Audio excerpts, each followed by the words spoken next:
తాకట్లో ఉన్న బంగారాన్ని విడిపించి ఆ రోజున మార్కెట్ ధర కట్టి మిగిలిన డబ్బును మీకు అందిస్తుంది కొమ్మూరి గోల్డ్.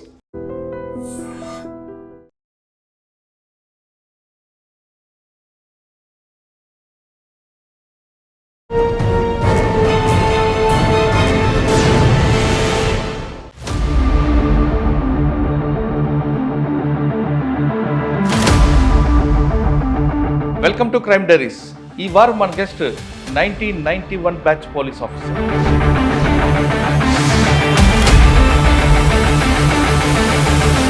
పేరు నరేష్ కుమార్ గారు, అడిషనల్ ఎస్పీ భూపాల్.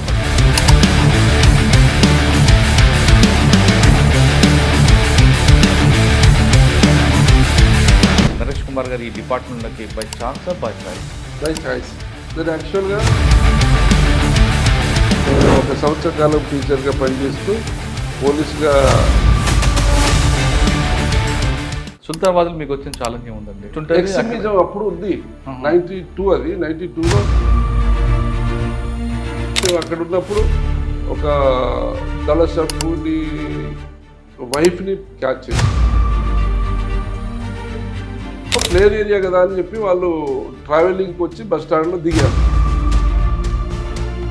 మొత్తం ఓపెన్గా చెప్పేసింది. అపార్ట్మెంట్ ఏపీటీలు ఎక్కడున్నాయి,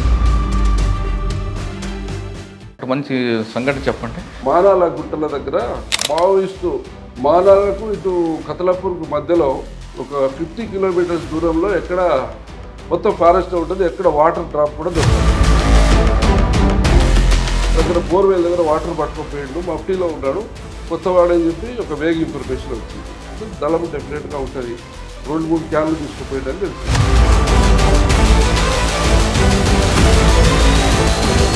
ఆయన సైలెంట్గా మూవ్ చేస్తుంటే వాళ్ళు సెంట్రీ పెట్టుకున్నారు పైన. ఎగ్దమ్ మామూలుగా సైడ్ కొట్టాడు. కొట్టగానే మేము అంతా డౌన్ అయిపోయినాం, అంతా డీలింగ్ పొజిషన్ లేదు. పోతుంటే వాళ్ళు ఫైర్ చేశారు. ఒకసారి నేను ఇట్లా ఉన్నా టక్కున ఫైర్ వచ్చింది. నేను కవర్లో ఉన్నా, లేకపోతే తగిలేదు. సో అలా మేము పైకి వెళ్ళిపోయినాం. లాస్ట్ వాడు 2-3 ఫైర్లు కొట్టి పారిపోయింది. మహబూబాద్ తర్వాత వరంగల్ ఏసీపీ మామూలు అక్కడ 2 సంవత్సరాలకి ప్రమోషన్. అయితే అక్కడ ఏంటంటే ఒకడు భార్యను, వాడు ఒక రకమైన సైకో, వాడు ఒక భార్యను చేసుకొని దాన్ని చంపేసి వాడి వాకిట్లోనే బొంద తీసి దాచిపెట్టిండు.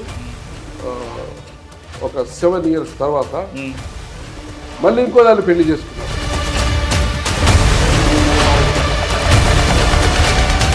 రెండో ఆమె చనిపోయేంత వరకు మొదటి ఆమె చంపిన విషయం బయట తెలియదు. అంటే వీడు సైకో కాబట్టి చుట్టుపక్కల ఎవరు వీడి దగ్గరికి రావడం, వీటితో మాట్లాడితే మర్డర్ కేసులలో వాళ్ళని అరెస్ట్ చేసి వాళ్ళని పోలీస్ కస్టడీ తీసుకొని అంతకుముందు చంపిన డెడ్ బాడీని ఎగ్జిబిషన్ చేపించి ఫోరెన్సిక్ ఎక్స్పర్ట్లను తీసుకుపోయి. సార్ మీ మొత్తం మూమెంట్ స్టార్టింగ్ నుంచి చూసుకొచ్చారు, కానీ క్లైమాక్స్ ఎలా ఉంటుంది అనుకున్నారా మూమెంట్? ఎస్, మేము రిటైర్డ్ అయిపోయాక నా మీద కూడా పోస్టర్లు వేశాను. మేము ఏమనుకున్నామంటే ఇలా నక్సలిజం ఉంది, మనం పెళ్లిళ్ళకి పోవాలంటే పల్లెటూళ్ళలో కష్టం.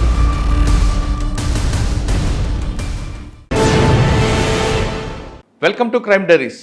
ఈ వారం మన గెస్ట్ 1991 బ్యాచ్ పోలీస్ ఆఫీసర్. పేరు నరేష్ కుమార్ గారు, అడిషనల్ ఎస్పీ భూపాలపల్లి. 1991లో నరేష్ కుమార్ గారు పోలీస్ డిపార్ట్మెంట్కి వచ్చిన తర్వాత ఎక్కువ శాతం కరీంనగర్ జిల్లాలో పనిచేశారు. కరీంనగర్ అనగానే అప్పట్లో నక్సల్స్ మూవ్మెంట్ తీవ్రంగా ఉండేది. అక్కడ ఆయన పనిచేసిన తర్వాత అక్కడ ఎలాంటి వర్క్ చేశారు, అప్పుడు నక్సల్స్ మూవ్మెంట్ ఏ విధంగా ఉండేది అనే విషయంతో పాటు తర్వాత ఇన్స్పెక్టర్గా అయ్యి తర్వాత ప్రస్తుతం డిఎస్పీ అయిన తర్వాత present additional SP, SI to additional SP మధ్యన ఆయన జర్నీ ఎలా కొనసాగింది, ఆయన ఈ టైంలో ఎదుర్కొన్న సవాళ్ళు ఏంటి అనే విషయాన్ని నరేష్ కుమార్ గారు తెలుసుకుంది. సార్ నమస్తే అండి. నమస్కారం సార్. కరీంనగర్లో ఎక్కువ పనిచేశారు కాబట్టి అసలు కరీంనగర్ అనగానే ఒక హబ్బు అవ్వడదు. ఆ మూమెంట్లో మీరు పనిచేసిన ఏరియాలో కోరట్లు అవ్వచ్చు, జగిత్యాల ఈ ప్రాంతంలో మీరు ఎదుర్కొన్న సవాలు ఎలాగుండేది, అసలు నక్సల్స్ మూవ్మెంట్ ఎందుకు పుట్టింది, ఆ మూవ్మెంట్ని డౌన్ అవ్వడానికి కారణం ఏంటి, కేవలం ఎక్స్చేంజ్ ఆఫ్ ఫైర్లతోనే కంట్రోల్ చేశారా, సరెండర్ పాలసీ ఇంప్లిమెంట్ చేశారా, మీరు ఎదుర్కొన్న నక్సల్స్ మూవ్మెంట్ ఎలాగుండేది, అప్పుడు ఎన్ని ఎక్స్చేంజ్ ఆఫ్ ఫైర్లు అయ్యాయి, మీకు అక్కడ గ్యాలరీ అవార్డు కూడా వచ్చినట్లుంది కాబట్టి దాన్ని ఎలా కంట్రోల్ చేశారు? తర్వాత అక్కడ నుంచి ఇన్స్పెక్టర్గా వచ్చిన తర్వాత ఎక్కడ పనిచేశారు? డిఎస్పీగా ఎక్కడ పనిచేశారు? ప్రస్తుతం అడిషనల్ ఎస్పీ భూపాలపల్లి. భూపాలపల్లి అనగానే గతంలో కూడా మూవ్మెంట్ ఉండేది. ప్రస్తుతం నక్సల్ మూవ్మెంట్ లేదు, కానీ ఇక్కడ అటువంటి స్మెల్ ఏమైనా వస్తే దాన్ని ఎలాగ మళ్ళీ మనం వెనక్కి తీసుకెళ్ళచ్చు? ఇవన్నీ ప్రశ్నలు సమాధానం చెప్పే ముందు నరేష్ కుమార్ గారు ఈ డిపార్ట్మెంట్లోకి బై ఛాన్సా బై చాయిస్? By choice. నేను యాక్చువల్గా ప్రభుత్వ ఉద్యోగి అంటే టీచర్గా 89 డిఎస్సిలో టీచర్గా సెలెక్ట్ అయినాను. నేను 1 సంవత్సర కాలం టీచర్గా పనిచేస్తూ పోలీస్గా పోవాలని చెప్పి మళ్ళీ ఇంట్లోకి వచ్చి జాయిన్ 91లో జాయిన్ అయింది. అచ్చా, అంటే బెత్తం పక్కన పెట్టి లాఠీ పట్టుకున్నారా? ఓకే, మీ పేరెంట్స్ ఏంటి డిపార్ట్మెంట్ రావడానికి కారణం ఏంటి? మాది వరంగల్ జిల్లాలో నర్సంపేట కాన్స్టిట్యున్సీ నల్లబెల్లి మండలంలో చిన్న కుగ్రామం ముచ్చింపుల తండ. ముచ్చింపుల గ్రామ పంచాయతీకి తండకు ఒక 4 కిలోమీటర్ డిస్టెన్స్ ఉంటుంది. మా తండలో నేనే ఫస్ట్ పర్సన్ ఎడ్యుకేషన్ చదువుకోవడానికి స్కూల్కి పోయే పిల్లలలో నేనే ఫస్ట్ పర్సన్. ఇప్పుడు చదువుతున్నారు, అప్పుడు ఎవరు చదువుకోకపోయేది. నేను కూడా యాక్చువల్గా మా తమ్ముడిని ముందు పంపిస్తే వాడు సరిగ్గా స్కూల్కి పోవడం లేదు, తప్పిస్తున్నాడని నన్ను చేంజ్ చేసి పంపిస్తే నేను 11 ఇయర్ ఏజ్లో ఓన్మాలు స్టార్ట్ చేశాను. సో అక్కడ నుంచి చదువుకుంటూ ఏపీ రెసిడెన్షియల్ అంటే 10th అయిపోయినాక ఏపీ రెసిడెన్షియల్ జూనియర్ కాలేజ్ ఉట్నూరులో చదువుకున్నాను. అదొక నా స్ట్రాంగ్ ఫౌండేషన్. సో అక్కడ నుంచి వరంగల్ ఆర్ట్స్ కాలేజ్లో బీఎస్సీ బీజెడ్సీ చేశాను. తర్వాత 89 డిఎస్సిలో టీచర్గా ఎంపికై టీచర్గా ఉద్యోగం చేస్తూ 1 ఇయర్ తర్వాత 91 బ్యాచ్ ఎస్ఐగా సెలెక్ట్ అయినా. అంటే ఎందుకు యూనిఫామ్ ఎందుకు వేసుకోవాలనుకున్నారు? అంటే టీచర్ పరిధి కంటే ఒక ఎస్ఐ పరిధి, ఒక ప్లాట్ఫామ్ పెద్దది. పబ్లిక్ సర్వీస్ చేయడానికి, ప్రజలతో మమేకం కావడానికి మంచి అవకాశం అని చెప్పి యూనిఫామ్ సర్వీస్ని నేను చూస్ చేసుకున్నాను. 91లో ట్రైనింగ్ అయిన తర్వాత ఎక్కడ మీకు పోస్టింగ్ ఇచ్చారు?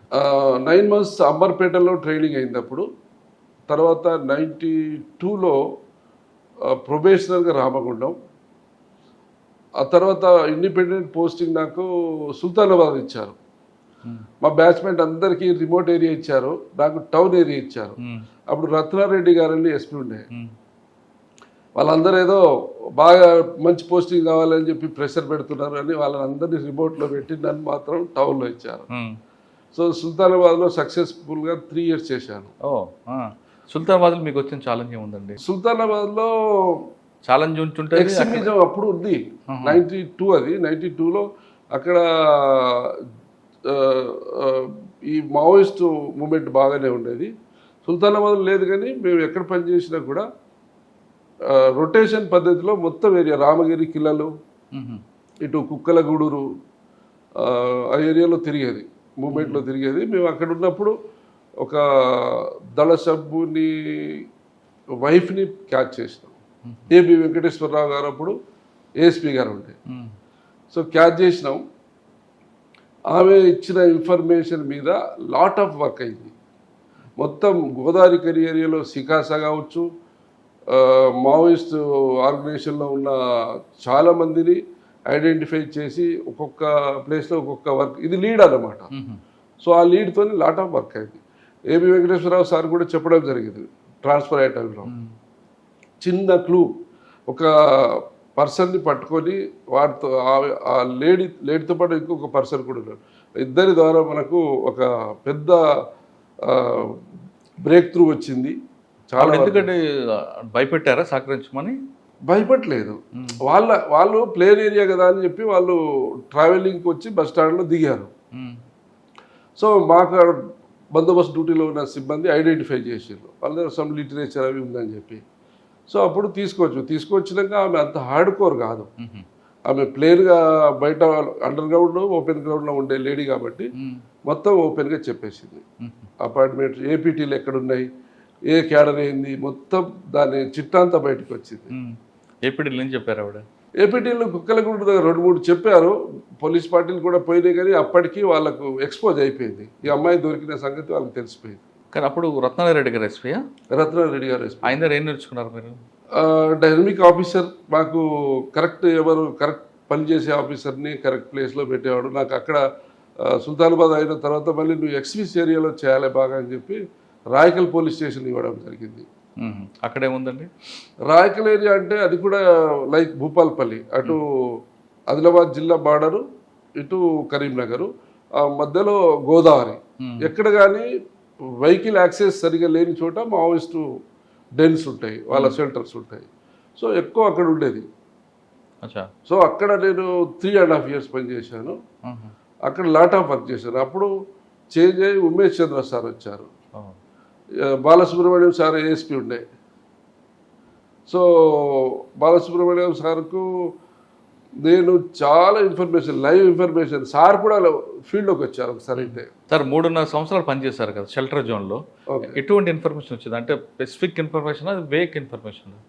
Most of the information vague information, ఆ ఏరియాలో ఉన్నారు అని. సో దాన్ని మేము పాజిటివ్గా కన్వర్ట్ చేసుకుంటాం. అంటే మేము కూడా అక్కడ మా సోర్స్ను డెవలప్ చేసుకొని పంపించి లొకేట్ చేసుకోవడం, చాలా చాలా ఇన్ఫర్మేషన్లు కూడా వేగ ఇన్ఫర్మేషన్లే పాజిటివ్గా. స్పెసిఫిక్ ఇన్ఫర్మేషన్ కూడా మనం పోయే వరకు అది చేంజ్ అవుతుంది. మావోయిస్ట్ స్ట్రాటజీ మీకు తెలుసు, వాళ్ళు ఒక పర్సన్ వాళ్ళ నుంచి బయటకు పోయిందంటే వాళ్ళు ప్లేస్ మార్చేస్తారు. సో వేగ ఇన్ఫర్మేషన్, స్పెసిఫిక్ ఇన్ఫర్మేషన్ కూడా. ఇది ఒకటి మంచి సంఘటన చెప్పండి, వేగ్గా ఏం సక్సెస్ అయింది? వేగ్గా అయితే ఒకసారి మానాల గుట్టల దగ్గర మావోయిస్టు, చాలా ఎండాకాలం అది, మానాలకు ఇటు కతలాపూర్కు మధ్యలో ఒక 50 kilometers దూరంలో ఎక్కడ మొత్తం ఫారెస్ట్ ఉంటుంది, ఎక్కడ వాటర్ డ్రాప్ కూడా దొరకదు. అయితే ఒక పర్సన్ వచ్చి విలేజ్ దగ్గర బోర్వెల్ దగ్గర వాటర్ పట్టుకుపోయిండు, మఫ్టీలో ఉన్నాడు, కొత్తవాడు అని చెప్పి ఒక వేగ ఇన్ఫర్మేషన్ వచ్చింది. అంటే దళం డెఫినెట్గా ఉంటుంది, 2-3 క్యాన్లు తీసుకుపోయిండు అని తెలిసింది. బాలసుబ్రహ్మణ్యం గారు ఏఎస్పీ గారు ఉండే, నేను 3-4 పార్టీ, హబీబ్ ఖాన్ గారు అని, నేను, వెంకటరమణ అని, మా బ్యాచ్ ఒక 3-4 పార్టీస్ పోయినాం. గ్రే హ్యాండ్స్ కూడా ఉండే. మేము ఇలా వాటర్ పాయింట్స్, సోర్స్ పాయింట్లో ఉండే అవకాశం ఉంటుందని చూసుకుంటూ పోతున్నాం. అయితే వాటర్ వాగు ఉంటుంది కదా, నాలాలో వాళ్ళు దాదాపు 6-7 feet తోడారు. ఎక్కడైతే డ్రై అయిపోయిందో అక్కడ లోతు ఇసుక అంతా తీసేసి అక్కడ నుంచి ఫిల్టర్ చేసుకుంటూ వాటర్ పడుతున్నాను. సో నేను గ్రే హ్యాండ్స్ పార్టీ లీడ్ చేస్తున్నాను. మాకు బాగా సౌండ్ వస్తుంది, లేపురా లేపురా లేపురా అంటే మేము అనుకున్నాం ఏదో ఎడ్ల బండిలో కర్ర తీసుకుపోయేటప్పుడు ఎక్కేటప్పుడు కొంచెం ఎడ్లు ఎక్కకపోతే సౌటింగ్ చేస్తారు కదా, అట్లా అనుకున్నాం. ఆయన సైలెంట్గా మూవ్ చేస్తుంటే వాళ్ళు సెంట్రీ పెట్టుకున్నారు పైన, ఎక్దమ్ మా మీద ఫైర్ కొట్టాడు.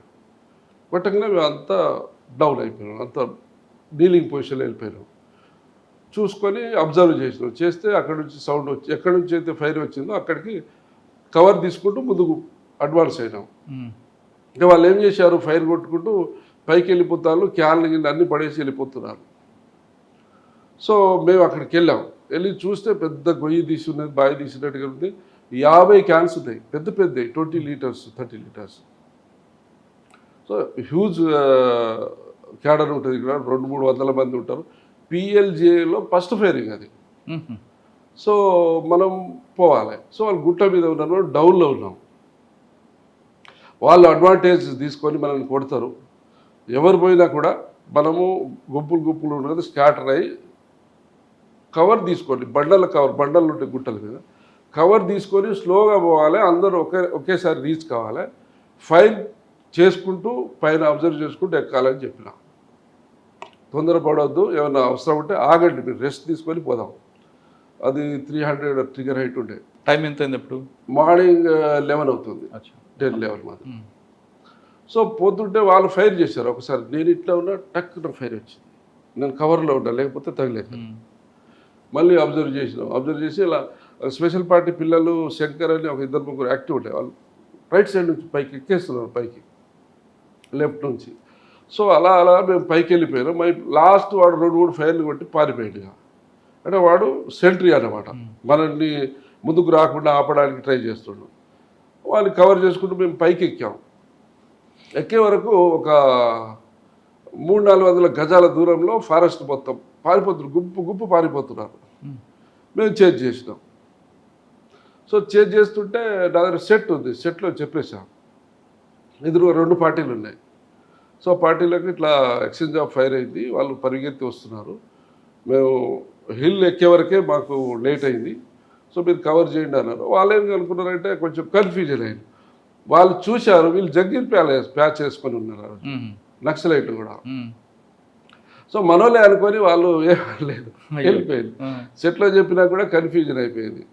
తర్వాత మళ్ళీ బ్యాక్ వచ్చినాం, చూస్తే అక్కడ ఒక ట్రాక్టర్ లోడు రేషన్ ఉంది, తుపాకులు ఉన్నాయి, రేషన్ ఉంది, ట్రాక్టర్ లోడ్ ఉంది. వంట చేసి పెట్టారు, ఒక పెద్ద పెళ్లి వంటకాల్లాగా చేసి పెట్టారు. 300 మంది పైన ఉన్నారు అక్కడ. ఇమీడియట్లీ బేస్ క్యాంప్కి గ్రేహాండ్స్ చెప్తే అప్పుడు రత్నారెడ్డి సార్ గ్రేహాండ్స్ ఐజీనా అడిషనల్ డీజీలో, ఇంకో దుర్గా ప్రసాద్ సార్, వీళ్ళందరూ హెలికాప్టర్ తీసుకొని అక్కడికి వచ్చారు. చూసి మొత్తం వీడియోగ్రాఫింగ్ చేసి మన పిఎల్జే మీద ఫస్ట్ ఫైరింగ్ ఇది ఎట్లా జరిగింది అని చెప్పి డీబ్రీఫింగ్ చేశారు. చెప్పిన ఇదంతా కరెక్ట్గా, మీరు కరెక్ట్ డిసిషన్ తీసుకోకపోతే మనకు నష్టమే. ఇది వాళ్ళు టాప్లో ఉన్నారు, వాళ్ళు అడ్వాంటేజ్ పొజిషన్లో ఉన్నారు.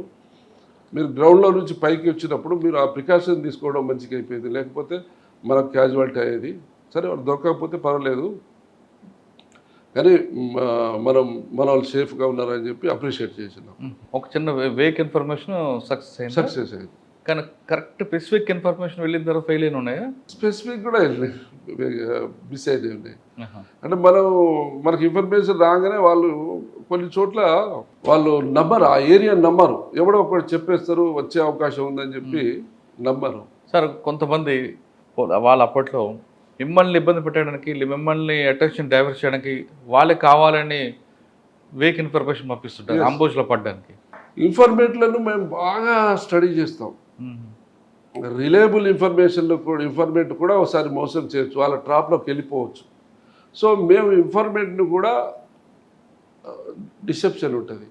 సో అట్లా ఒక స్టోరీ చెప్తాను. నేను కోరుట్ల ఎస్ఐ, కోరుట్ల నుంచి ఐలాపూర్ అని ఒక 5 కిలోమీటర్స్లో ఉంటుంది, గుట్ట ఉంటుంది. అయితే అక్కడ ఒక పిల్లాడు, అంతకుముందు దళం వచ్చేది వెంకటస్వామి అని డిసిఎస్ ఉండేది అక్కడ. అయితే ఆయనను బాగా నమ్మకమైన పిల్లాడు పార్టీకి. ఓకే, మేము పట్టుకొచ్చినాం, బ్రేక్ చేసి కమిట్మెంట్ తీసుకున్నాం చేయాలని. మరి నన్ను గుర్తుపడతారు కదా అంటే నేను అందరు మిలిటరీ అటెండెన్స్ పెడతా, అందరితో దూరం రావాలి, అందరూ గేట్ అవతల ఉంటారు, ఒక్కొక్కరిని పిలిచి మాట్లాడతా. ఎవరేం చెప్తారో తెలియదు కదా, నువ్వు చెప్పేది నువ్వు చెప్పు, వాళ్ళు చెప్తే వాళ్ళు చెప్తారు, బయట ఎక్కడ కూడా చెప్పవద్దు, నేను చెప్పా, నువ్వు బయట ఎక్కడ కలిసినా నమస్తే సార్ అని కూడా చెప్పవద్దు అని బ్రీఫ్ చేస్తే అది ఎవరైనా కానీ కాన్ఫిడెన్స్ ఉంటేనే చెప్తారు. లీక్ అవుతుంది, నేను టార్గెట్ అవుతా సస్తా అంటే ఎవరు చెప్పరు. ఓకే అన్న. సో ఫైన్ డే వీడి దగ్గరికి వచ్చి సైకిల్ అడిగి, యాక్షన్ టీమ్ కమాండర్లు ఇద్దరు సైకిల్ అడిగి, సో కొరుట్ల ఇక్కడైతే, ఐలాపూర్ ఇక్కడైతే, ఇటు అపోజిట్లో పోయిండు, ధర్మారాం అనే ఊరు ఉంటారు, మన పర్సన్ దగ్గర అడిగిండు, ఆపోజిట్ డైరెక్షన్లో పోయిండు. అంటే వాళ్ళు కూడా ప్రికాషన్ డైవర్షన్ స్టార్ట్ వచ్చింది. సో వెళ్ళిపోయినాక వీడు వచ్చి సార్ ఇది విషయం అంటే, మళ్ళీ సైకిల్ ఇవ్వడానికి వస్తారు కదా వాళ్ళు, ఓకే వెళ్దామని చెప్పి మా సిఐ గారు ఉండే, ఇప్పుడు సింధు శర్మ మేడం ఉంది కదా ఫాదర్, ఉమామేశ్వర కదా. సో ఓకే పోదాం సార్ అని చెప్తే పోదామని మేము వెళ్ళాము. సగం దూరం వెళ్ళగానే మళ్ళీ పిల్లాడు వచ్చాడు. మేము ఎప్పుడు కానీ ఇన్ఫర్మేట్ ముందు ఇచ్చిపెట్టాము. వాడు మళ్ళీ కాల్ చేశాడు, వచ్చి ఫోన్ లేవు కదా ఉన్నాయి, అది కొరుట్ల 2002 అప్పుడు ఫోన్స్ వచ్చినాయి. సో ఆయన ఏమంటాడంటే, కొరుట్లోనే ఉన్నారు సార్ వాళ్ళు, ఐలాపూర్ చౌరాస్లో ఉన్నారు అన్నాడు. హోటల్ పేరు కూడా చెప్పారు. సడన్గా బ్యాక్ వచ్చాం. బ్యాక్ వస్తే హోటల్లో ఒకడు బస్ స్టాండ్కి ఏదో వెళ్ళాడు. వాడు మమ్మల్ని మేము యూనిఫామ్లో ఉన్న తుపాకులు ఉంటాయి కదా, సో చూడగానే వాడు ఫైర్ ఓపెన్ చేశాడు. బయట ఉన్నవాడా లోపల ఉన్నవాడు? హోటల్లో ఉన్నాడు. హోటల్ అంటే ఓపెనే ఉంటుంది హోటల్. సో ఎప్పుడైతే ఫైర్ చేశారో మేము ఫైర్ చేసాం, ఒకడు పడిపోయాడు. ఇంకోడు అప్పుడే వస్తున్నాడు వాడు. మమ్మల్ని చూసి వాడు దూరం నుంచి ఏకేతోని ఫైర్ ఓపెన్ చేసి కొరుట్ల టౌన్లో పరిగెత్తాడు. మేము ఫైర్ చేశాము, బట్ బాగా పబ్లిక్ ఉన్నారు, ఒకవేళ మిస్ అయ్యి ఎవరైనా తగ్గితే బాగుండదని ఫైర్ ఆపేసినాం. సో తర్వాత ఎంక్వైరీ చేస్తే వీడి దగ్గర పిస్టల్ దొరికింది, వాడు ఏకే ఉన్నది, వాడు యాక్షన్ టీమ్ కమాండరు. ఇతని మీద 50,000 రివార్డ్ ఉంది, కుక్కలగూడూరు అనేది ఇమాం అతని పేరు. సో టౌన్లో జరిగింది. మళ్ళీ అప్పుడు నళిన్ ప్రభాస్ సార్ ఎస్పీ గారు ఆయన వచ్చాడు సీన్కి. అరే ఫారెస్ట్లో చేస్తావు ఎన్కౌంటర్ కానీ టౌన్లోకి అయితే గ్రేట్. తర్వాత మాకు తెలిసింది ఏంటంటే వాళ్ళు పోలీసులు ఆ హోటల్ దగ్గరికి వస్తారు, ఐలాపూర్ క్రాస్ రోడ్లో. Special party constable very active ఉండదు, 4-5 వాళ్ళను. అప్పటికే ఒక కానిస్టేబుల్ కతలాపూర్లో చంపేసిండు. సో ఈ వీళ్ళని చంపుదామని చెప్పి వచ్చి అక్కడ వాళ్ళు మాట వేశారు. సో లక్కీలీ మనకు ఇన్ఫర్మేషన్ రావడం వల్ల. అంటే అందులో మెసేజ్ ఏంటి, మనకు అనుకున్న వ్యక్తి రివర్స్ అయ్యాడేనా? రివర్స్ కాలేదు, అంటే వాళ్ళు మన అనుకున్న వ్యక్తికి ఇన్ఫర్మేషన్ చేరకుండా, వాళ్ళు ఇతనికి చెప్పకుండా వాళ్ళు ఇంకో డైరెక్షన్కి వెళ్ళిపోయారు. సో మనకు ఇంకో డైరెక్షన్లో పోయిందని మనం వెళ్దాం అనుకున్నాం. సడన్గా వాళ్ళు అక్కడ కాకుండా ఇక్కడే వచ్చున్నారు. ఎందుకు? పోలీస్ కోసం వచ్చున్నారు. సో మన ఇన్ఫర్మేట్కి పోలీస్ కోసం వచ్చిన విషయం అప్పుడు తెలియదు. సో ఇక్కడ ఉన్న దగ్గర మళ్ళీ మనం వచ్చాము అక్కడికి, దగ్గరే కాబట్టి. సో అట్లా సార్ ఒకసారి అక్కడ మీకు ఆపోజిట్ అయిపోయారు, ఫైర్ వాళ్ళు ఓపెన్ చేశారు. ఫైర్ ఓపెన్ చేయగానే మీరు ఏం చేశారు? అప్పుడు వెంటనే డిస్పాచ్ అయిపోయి డౌన్ అయిపోయి కొట్టుకొచ్చారా? లేదు అక్కడ చెప్పారా? ఫ్రాక్షన్ ఆఫ్ సెకండ్లో అయిపోయింది. మేము ఎక్కడ కానీ ఎక్స్ట్రీమిస్ట్ ఆపరేషన్లు పోతే ట్రిగర్ మీద లోడ్ అయ్యడం వెపన్ ట్రిగర్ మీద అట్లీస్ట్ ఒకళ్ళిద్దరు ముందు ఉన్న వాళ్ళు గైడ్. సో అట్లా ప్రిపేర్ అయి ఉంటాం. ట్రిగర్ మీద ఎప్పుడు వేలు ఉంటుంది, ప్రిపేర్ అయ్యి ట్రైన్ ఉంటుంది, ఇన్ఫర్మేషన్ ఉన్నది ఇక్కడ ఉంటుంది. వాడు ఫైర్ చేస్తే మేము అవుట్ అయిపోతాం, మేము చేస్తే వాడు అవుట్ అవుతాం. సో ఆ ఫ్రాక్షన్ ఆఫ్ సెకండ్స్లో మన రెస్పాన్స్ని బట్టి మనకు రిజల్ట్ ఉంటుంది. అంటే వెపన్ లాక్ ఓపెన్ చేసి ఉంటారు, లాక్ ఓపెన్ చేసి ఉంటాం. పక్కా ఇన్ఫర్మేషన్ ఆడ ఉన్నారు అంటే ఆడ పోయేటప్పుడు పక్కా లాక్ ఓపెన్ చేసి ట్రిగర్ మీద చేపెట్టుకొని ఉంటాం. సో అట్లా విత్ ఇన్ ఫ్రాక్షన్ ఆఫ్ సెకండ్స్లో అయిపోయింది. అలా కోరుట్ల తర్వాత ఎక్కడికి వచ్చారు? సుల్తానాబాద్ తర్వాత ఫస్ట్ సుల్తానాబాద్ తర్వాత రాయకల్ తర్వాత కోరుట్ల తర్వాత వేములవాడ తర్వాత కరీంనగర్ రూరల్. ఈ 4తో అయిపోయింది ఎస్ఐ పోస్ట్. ఈ 4 కూడా లాంగ్ టెన్యూర్ 3 ఎక్కువ ఎక్కడ మీకు నక్సల్స్ మూవ్మెంట్ ఫేస్ చేశారు? కోరుట్ల లేదంటే వేములవాడ? అన్ని చోట్ల. అంటే నేను ఎక్కడున్నా కూడా డివిజన్ ఏరియాలో ఇన్ఫర్మేషన్ రిలయబుల్ ఇన్ఫర్మేషన్ ఉన్నది అంటే నన్ను పంపించేది, నేను కూడా వెళ్ళేది, వర్క్ అవుతుంది అని చెప్పి. ఇన్ఫర్మర్కి డబ్బులు ఇవ్వడం ఎలా అంటే మరి గవర్నమెంట్ ఇచ్చేది? అప్పుడు గవర్నమెంట్ ఇస్తారు, కొంత అమౌంట్ ఇస్తారు, కానీ మనమే మెయింటైన్ చేయాలి. ఇప్పుడు గవర్నమెంట్ చెప్పి అంత చేసేంత ఉండదు. ఇన్ఫర్మేట్ అనేది ఎక్కడ ఎవరు మనకు కాంటాక్ట్లోకి వస్తారు, ఎవరు రిలయబుల్ ఇన్ఫర్మేషన్ అనేది అది ఎలా మనం స్కానింగ్ చేస్తామంటే రిలయబుల్ కాదా అన్నది? అంటే ఆయన ఇచ్చే ఇన్ఫర్మేషన్ బట్టి మనం టెస్ట్ చేస్తాం. సరే, అలా మిమ్మల్ని మిస్యూజ్ చేసిన ఎవరు ఉన్నారా? ఉన్నారు. ఫేక్ ఇన్ఫర్మేట్స్ కూడా వస్తారు. నేను ఆడున్నా సార్, ఈడున్నా సార్ అది ఇది అంటారు. అక్కడ మేము వెరిఫై క్రాస్ చెక్ చేస్తే ఏమీ ఉండదు. తర్వాత డబ్బులకు ఇవ్వండి సార్, దానికి ఇవ్వండి, అట్లా ఉండదు.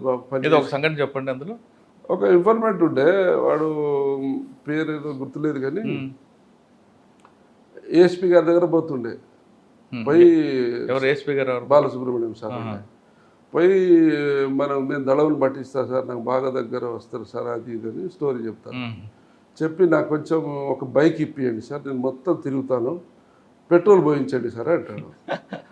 సో సరే సార్ ఏమంటారు, ఎవరన్నా బాగా పనిచేసే ఆఫీసరు ఇంట్రెస్ట్ వర్క్ చేయాలని ఇంట్రెస్ట్ ఉన్న ఆఫీసర్కి ఇంట్రెస్ట్ చేస్తారు. చూడ అది చెప్తాను అంటుండే. వాడు అక్కడ చిన్నగా సార్తో చెప్పేసి వీడికి వచ్చి నాకు 15,000 ఇవ్వండి సార్, 10,000 ఇవ్వండి సార్, అక్కడ పోతా సార్, ఇక్కడ వాడి కార్లో ఎక్కించి తీసుకొస్తా సార్ అని అన్ని కార్లో తీసుకొస్తామని. సో అట్లా ఉంటారు. మేము తెలిసిపోతుంది మనకు, వీడు జెన్యూన్ ఇన్ఫర్మేటా, వీడు ఫేక్ అని. ఫేక్ ఉంటే అది కాదు బాబు, అట్లా నువ్వు తీసుకొచ్చినాకనే తర్వాత రివార్డ్ ఇస్తా, ఇప్పుడు కాదు అని. వాడేమన్నాడు అప్పుడు? కార్లో తీసుకొస్తాను డబ్బులు ఎడితే ఇవ్వలేదు మీరు? ఇవ్వలేదు. ఒకటి రెండు సార్లు చిన్న చిన్నగా ఇచ్చినాం, మోటార్ సైకిల్ ఇచ్చుడు, పెట్రోల్ పోయించుడు, ఖర్చులకు ఇచ్చుడు. సో వర్క్ ఏమి ఉండదు. ఆయన చెప్పిన ఇన్ఫర్మేషన్ ఏది కూడా రిజల్ట్ ఓరియంటెడ్ కాదు. ఊరికే పైసల కోసం ఇట్లా పాకులాడుతున్నారు చెప్పి సార్ కూడా చెప్పేసినాం. సార్ ఏమన్నారు అప్పుడు? సార్ నా దగ్గరే కాదు, ఆఫీసర్ దగ్గర పోతుండు, ఆఫీసర్ దగ్గర పోతుండు, మళ్ళీ ఇంకో ఆఫీసర్కి వేరే, ఇక్కడ ఈ అకౌంట్ వేరే, అక్కడ అకౌంట్ వేరే, అక్కడ వేరే వాళ్ళకి వేరే స్టోరీ చెప్తాడు. చాలా దగ్గర రాని ఎక్కడ బయట అట్లుంటాయి. ఇక కొంతమంది అలవాటు పడిపోతారు. ఇనిషియల్గా మంచి ఇన్ఫర్మేటివ్ ఉండవచ్చు. మంచి ఇన్ఫర్మేషన్ ఇచ్చి సక్సెస్ అని చెప్పండి. ఒకటి మంచి ఇన్ఫర్మేషన్ సక్సెస్ కాలేదు కానీ నా గ్యాలంటరీ అవార్డు వచ్చింది. చెప్పండి. నేను వేములవాడలో చేస్తున్నాను. వేములవాడ 2001 నుంచి 2006 వరకు వేములవాడ చేశాను. 5 years చేశారు. 2006 కాదు, 2001 నుంచి 6లో ప్రమోషన్ వచ్చింది. 3.5 years, ఆల్మోస్ట్ 4 years చేశాను అక్కడ. రవి ప్రకాష్ అని డిఎస్పీ గారు ఉండే, ఇప్పుడు ఆంధ్రాలో ఉన్నాడు. ఐజీపీఎల్ ప్రొవిజనింగ్ అండ్ లాజిస్టిక్ ఉన్నాడు. అయితే ఎలక్షన్ ముందు నాకు కరీంనగర్ రూరల్ ఇస్తే ఎలక్షన్ వరకు ఇక్కడ ఉండాలి అని చెప్పి డిఎస్పీ గారు ఆపేశారు ఎస్పీ గారితో చెప్పి. ఎస్పీ గారు కూడా నువ్వు నీకు మంచి పోస్టింగ్ ఇస్తా అంటున్నావు కదా, తర్వాత ఎలక్షన్ ఫ్రీగా కావాలంటే నీ సర్వీసెస్ అవసరం ఉంటాయి ఉండు అంటే సరే సార్ అన్నా. అయితే సనుగుల అనే ఉంటుంది, సనుగుల ఉంది, రుద్రాంగి సనుగుల. ఇప్పుడు మన మానాలకు కింద ఉంటుంది, ఇక ఒకటే బెల్ట్ అంతా కంచుకుంట. సనుగుల తండ అనేది ఉంటుంది ఒకటి. ఆ తండకు చుట్టూ గుట్టలు ఉంటాయి, చిన్న దారి ఉంటుంది పోవడానికి, ఇటు ఒక దారి అటు ఒక దారి. సో మాకు ఇన్ఫర్మేషన్ ఉంటే నైట్ పార్టీస్ పంపించిండు. మేము ఫారెస్ట్లో అంబుజ్ చేసినాం. మధుసూదన్ రెడ్డి సార్ ఏమో ఓఎస్డీ ఉండే, ప్రవీణ్ కుమార్ సార్ ఏమో ఎస్పీ ఉండే. అటు నిజామాబాద్ వైపు ఎవరున్నారు అప్పుడు? నిజామాబాద్ ఆనంద్ గారు, ఆనంద్ సార్ ఉన్నారు అప్పుడు. ఆనంద్ సార్ ఉన్నట్లేదు. సో మేము ఏం చేసినాం, మానాల ఫుట్ హిల్స్ కింద అంబుజ్ చేసుకొని మార్నింగ్ రిజల్ట్ ఏం లేదు, ఇక మళ్ళీ రిట్రీట్ అవుతున్నాం. ఈ సనుముల తండకు ఫస్ట్ రావాలి. సనుముల తండకు రాగానే ఆ కొసకు ఒక 4-5 కూర్చొని ఉన్నారు, సివిల్ డ్రెస్లో కూర్చొని ఉన్నారు. మమ్మల్ని చూసి వాళ్ళు పరిగెత్తుంటే వీళ్ళు ఎవరో పరిగెత్తున్నారు అని చెప్పి, అంటే తండకు అటుపక్కన గుట్ట ఇటుపక్కన గుట్ట ఉంది. ఇటు నుంచి మేము వస్తుంటే వాళ్ళని చేంజ్ చేస్తే అవతల గుట్టలకు వెళ్ళిపోతారు వాళ్ళు. అయితే అక్కడ లోకల్ వాళ్ళని అడిగిన, వాళ్ళు ఎవరు వల్ల ఏంటంటే ఎవరు సార్ అని చెప్పి వాళ్ళు తండ వాళ్ళు. సో నేను మాట్లాడితే వాళ్ళే సార్ అని చెప్పారు. సో చేంజ్ చేస్తుంటే మాకు అందరంత దూరం ఉంది. మేము కనీసం 200-300 గజాల్లో చేంజ్ చేయాలంటే వాళ్ళకి ముందు గుట్ట వచ్చేస్తుంది. మళ్ళీ వాళ్ళు గుట్టలు పడితే ఇక దొరకరు. తండ వరకు పరిగెత్తాం. తర్వాత ఏం చేసిన, ఒక మంచి కానిస్టేబుల్ని మేము ఎప్పుడు పోయినా ఫీల్డ్లో AK-47 క్యారీ చేస్తాం. సో నేను AK పట్టుకున్నాను, వారికి ఒక AK ఉంది. సో వాళ్ళను ఆ గుట్ట మీద నాకు బాగా అవగాహన ఉంది, చుట్టూ దారులు ఎట్టున్నాయి, ఎట్లా పోవచ్చు అని. సో మేము ఇలా వస్తున్నాం, వాళ్ళు ఇలా పరిగెత్తి తండ దాటిపోతున్నారు. వాళ్ళు తండాలోకి వచ్చినాక ఒక బైక్ దొరికింది. అక్కడ జనరల్ మోటార్ సైకిల్ ఉండవు కానీ ఒక RMP డాక్టర్ ఎవరో బైక్ తెచ్చి పెట్టింది. దాన్ని బైక్ ఓపెన్ చేసేసి నేను బైక్ నడుపుతా, నువ్వు వెనకాల కూర్చో, AK ట్రిగర్ మీద వేలు పెట్టుకొని రెడీ పెట్టు, లాక్ తీసేసి. అయితే అక్కడ ఏంటంటే ఇలా వీళ్ళు పరిగెత్తేటప్పుడు దారి ఇలా ఉంది, ఇలా పోయి ఎదురుగా వస్తుంది దారి, యూ టైప్లో ఉంది దారి.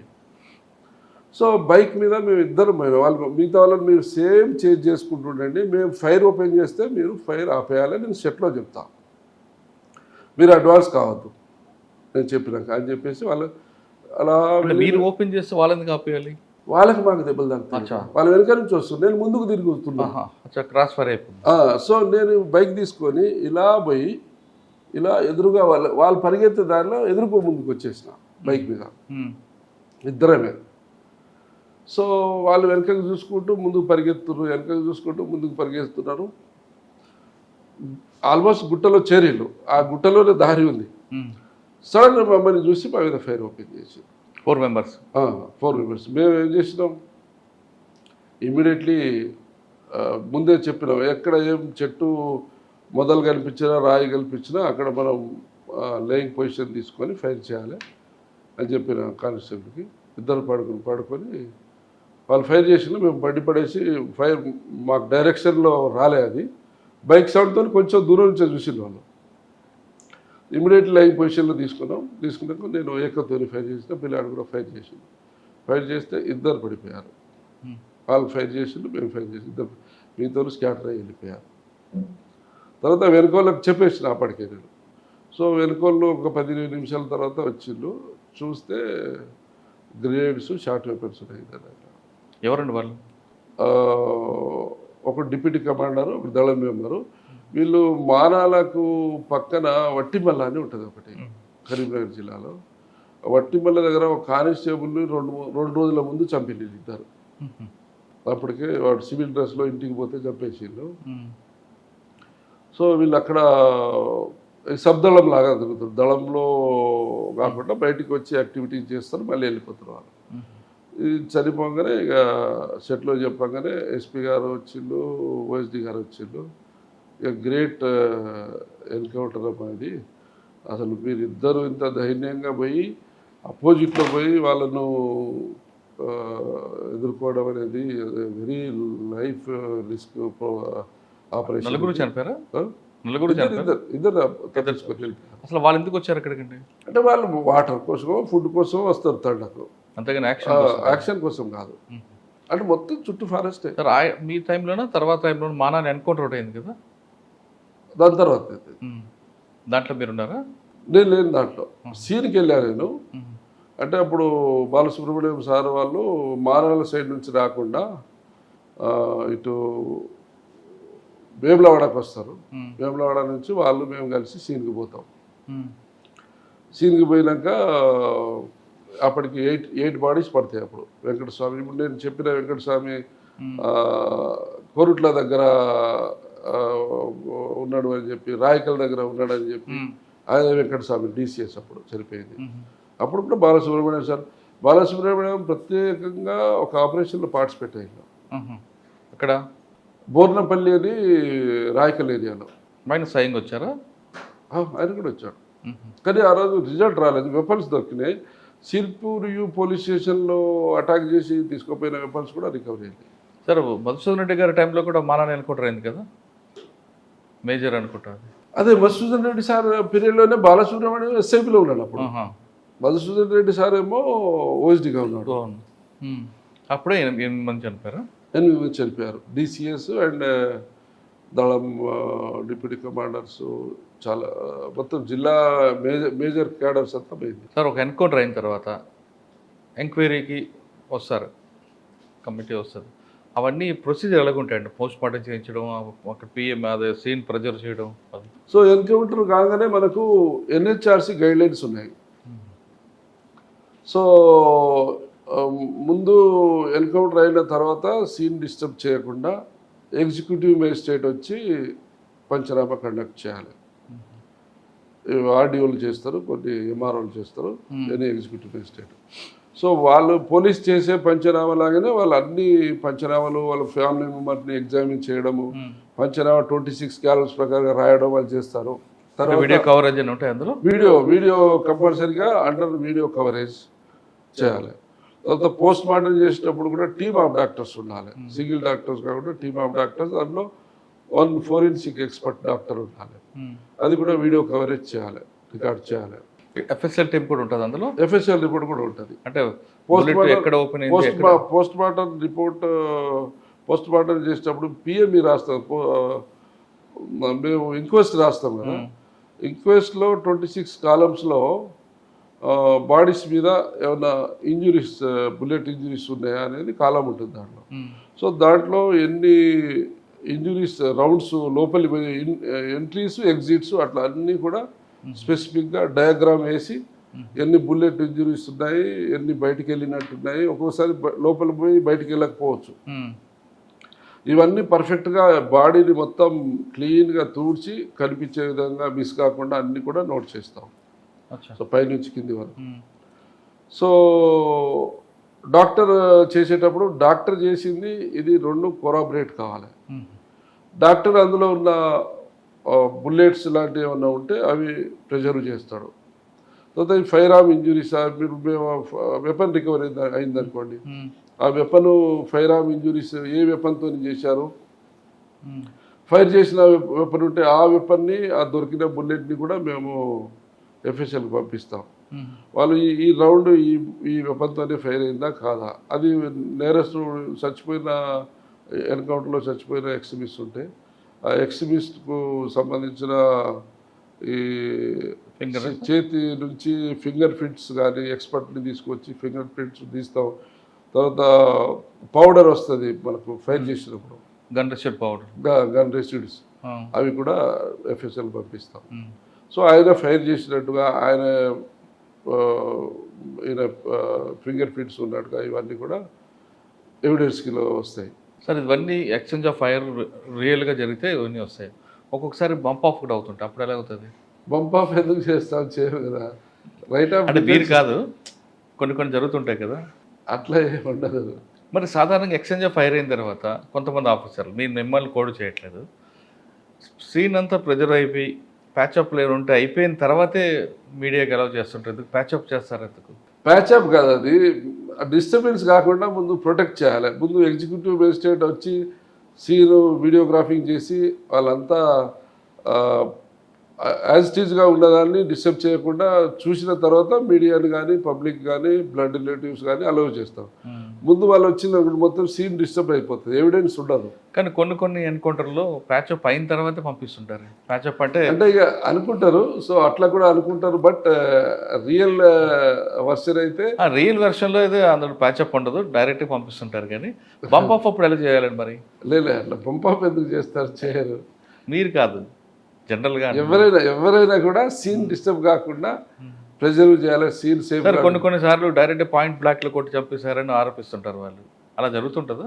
లేదు, అలా ఉండదు. అంటే ఏదన్నా ఎక్స్ట్రీమిస్ట్ ఎన్కౌంటర్స్ కాకుండా మనం బయట చూస్తుంటాం, ఏదో ల్యాండ్ ఇష్యూస్ అని, ఇప్పుడు నైమ్ ఇష్యూస్, అటువంటి ఇష్యూస్ వచ్చినప్పుడు వాళ్ళు పాయింట్ బ్లాక్తో చంపుతారు. వాళ్ళు దొరకకుండా ఎవిడెన్స్ అంతా కూడా వాళ్ళు కన్సీల్ చేస్తారు, లేకపోతే హసాబ్ చేస్తారు. అది కొంతమంది మంచి ఎక్స్పర్ట్స్ ఉంటే డైరెక్ట్గా గన్ కొట్టకుండా రివర్స్లో కాల్చేలా కూడా ప్లాన్ చేస్తుంటారట. అట్లే ఉండదు. మీరు దీంట్లో మీకు గ్యాలంటరీ అవార్డు వచ్చిందండి? ఎస్, దీంట్లో అక్కడ ఓఎస్డి గారు ఎస్పీ గారు వచ్చి బాగా అప్రిషియేట్ చేసి అసలు ఇది ఇంపాసిబుల్, ఇది జరిగేదే కాదు, దాన్ని మీరు పాసిబుల్ చేశారు.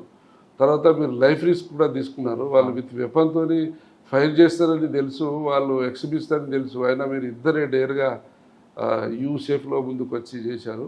అప్పుడు పెరవరం రాములు గారు డీజీ సార్ వచ్చారు, అప్పుడు బ్రీఫ్ చేసిండు ఓఎస్డి సార్, ఏది మధుసూదన్ రెడ్డి సార్.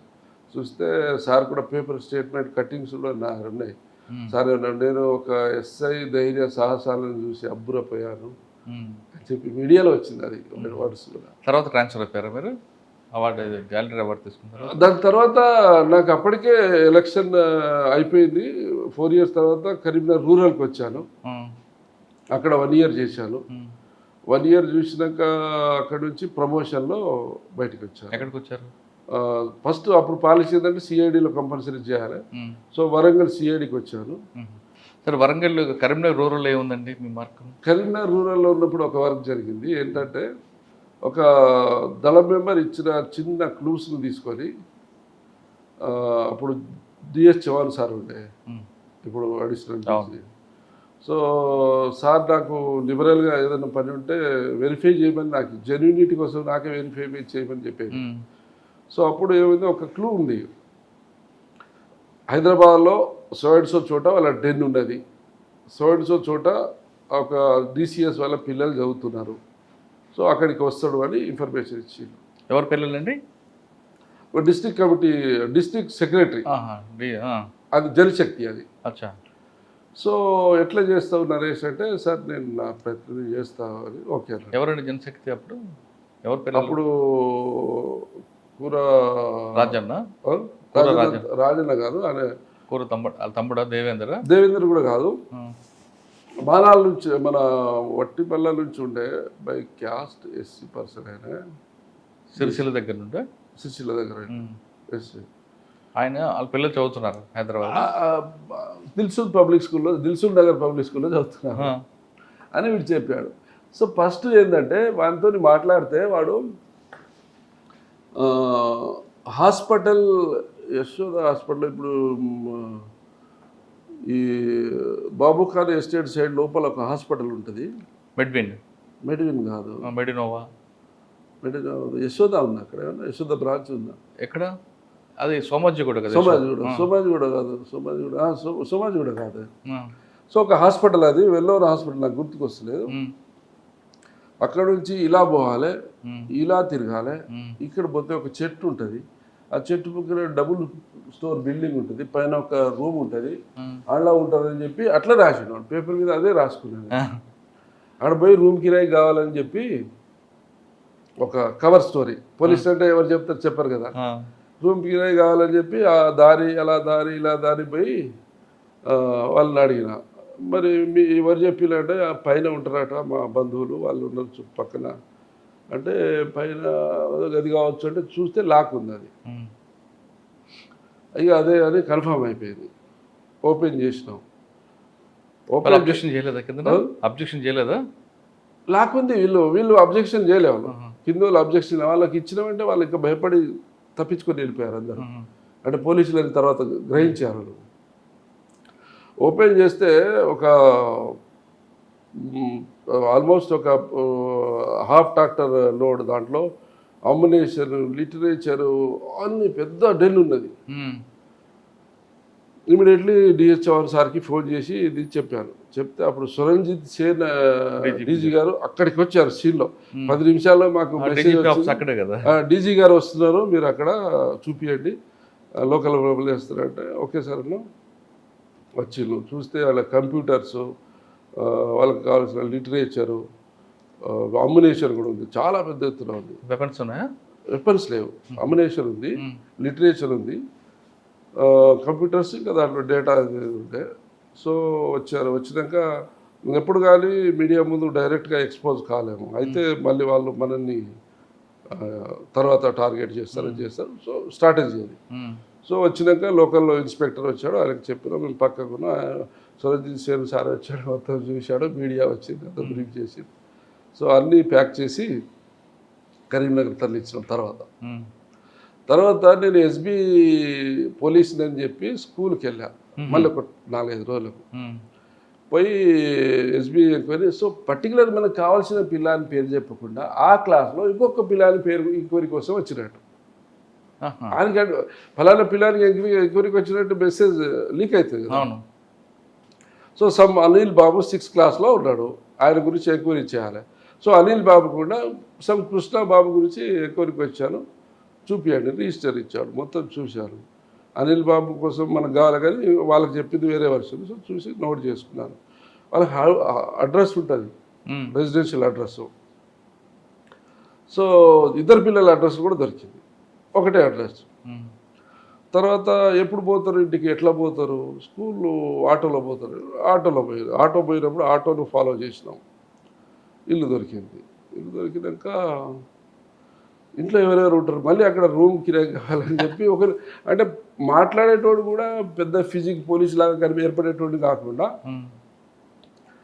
మామూలుగా ఒక వ్యవసాయదారులాగా, ఒక స్టూడెంట్ లాగా అలాంటి చూస్ చేసి పంపిస్తాం, ఎవరు పెడితే వాళ్ళు పంపించవద్దు, మీరు మధ్యలో గిజలేస్తే డౌట్ వస్తుంది. సో పోలీసు అనుమానం రాకుండా ఉండాలి. సో వాళ్ళు అన్న అక్క అని చెప్పాలి ఆడ.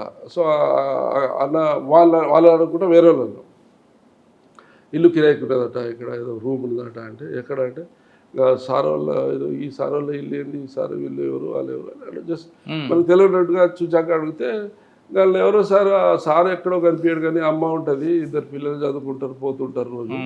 సార్ ఎక్కడో ఉద్యోగం చేస్తాడట, ఎప్పుడో నెలకోసారి ఇట్లా వచ్చి అట్లా వెళ్ళిపోతాడు. ఐడెంటిఫై చేసినాం, సార్కి ఫీడ్బ్యాక్ ఇచ్చినాం. అది రాడాడు సార్, ఎప్పుడో ఒకసారి వస్తాడట, నెలకు 2 నెలలకు ఇలా వచ్చి వెళ్ళిపోతాడట, ఎప్పుడు వస్తాడో కూడా తెలియదు. చుట్టుపక్కల వాళ్ళు చెప్తున్నారంటే మరి మనం అంత లాంగ్ అక్కడ అబ్జర్వేషన్ పెట్టడం కష్టమవుతుంది, ఏం డిస్టర్బ్ చేయకుండా వచ్చేసేట కరీంనగర్ రూరల్ ఇది. తర్వాత దొరికిందా? తర్వాత దొరకలేదు, తర్వాత వాడే సరెండర్ అయిపోయింది. ఎవరైనా సరెండర్ అయ్యింది. అప్పుడు మొత్తం రాజన్న గ్రూప్ అంతా.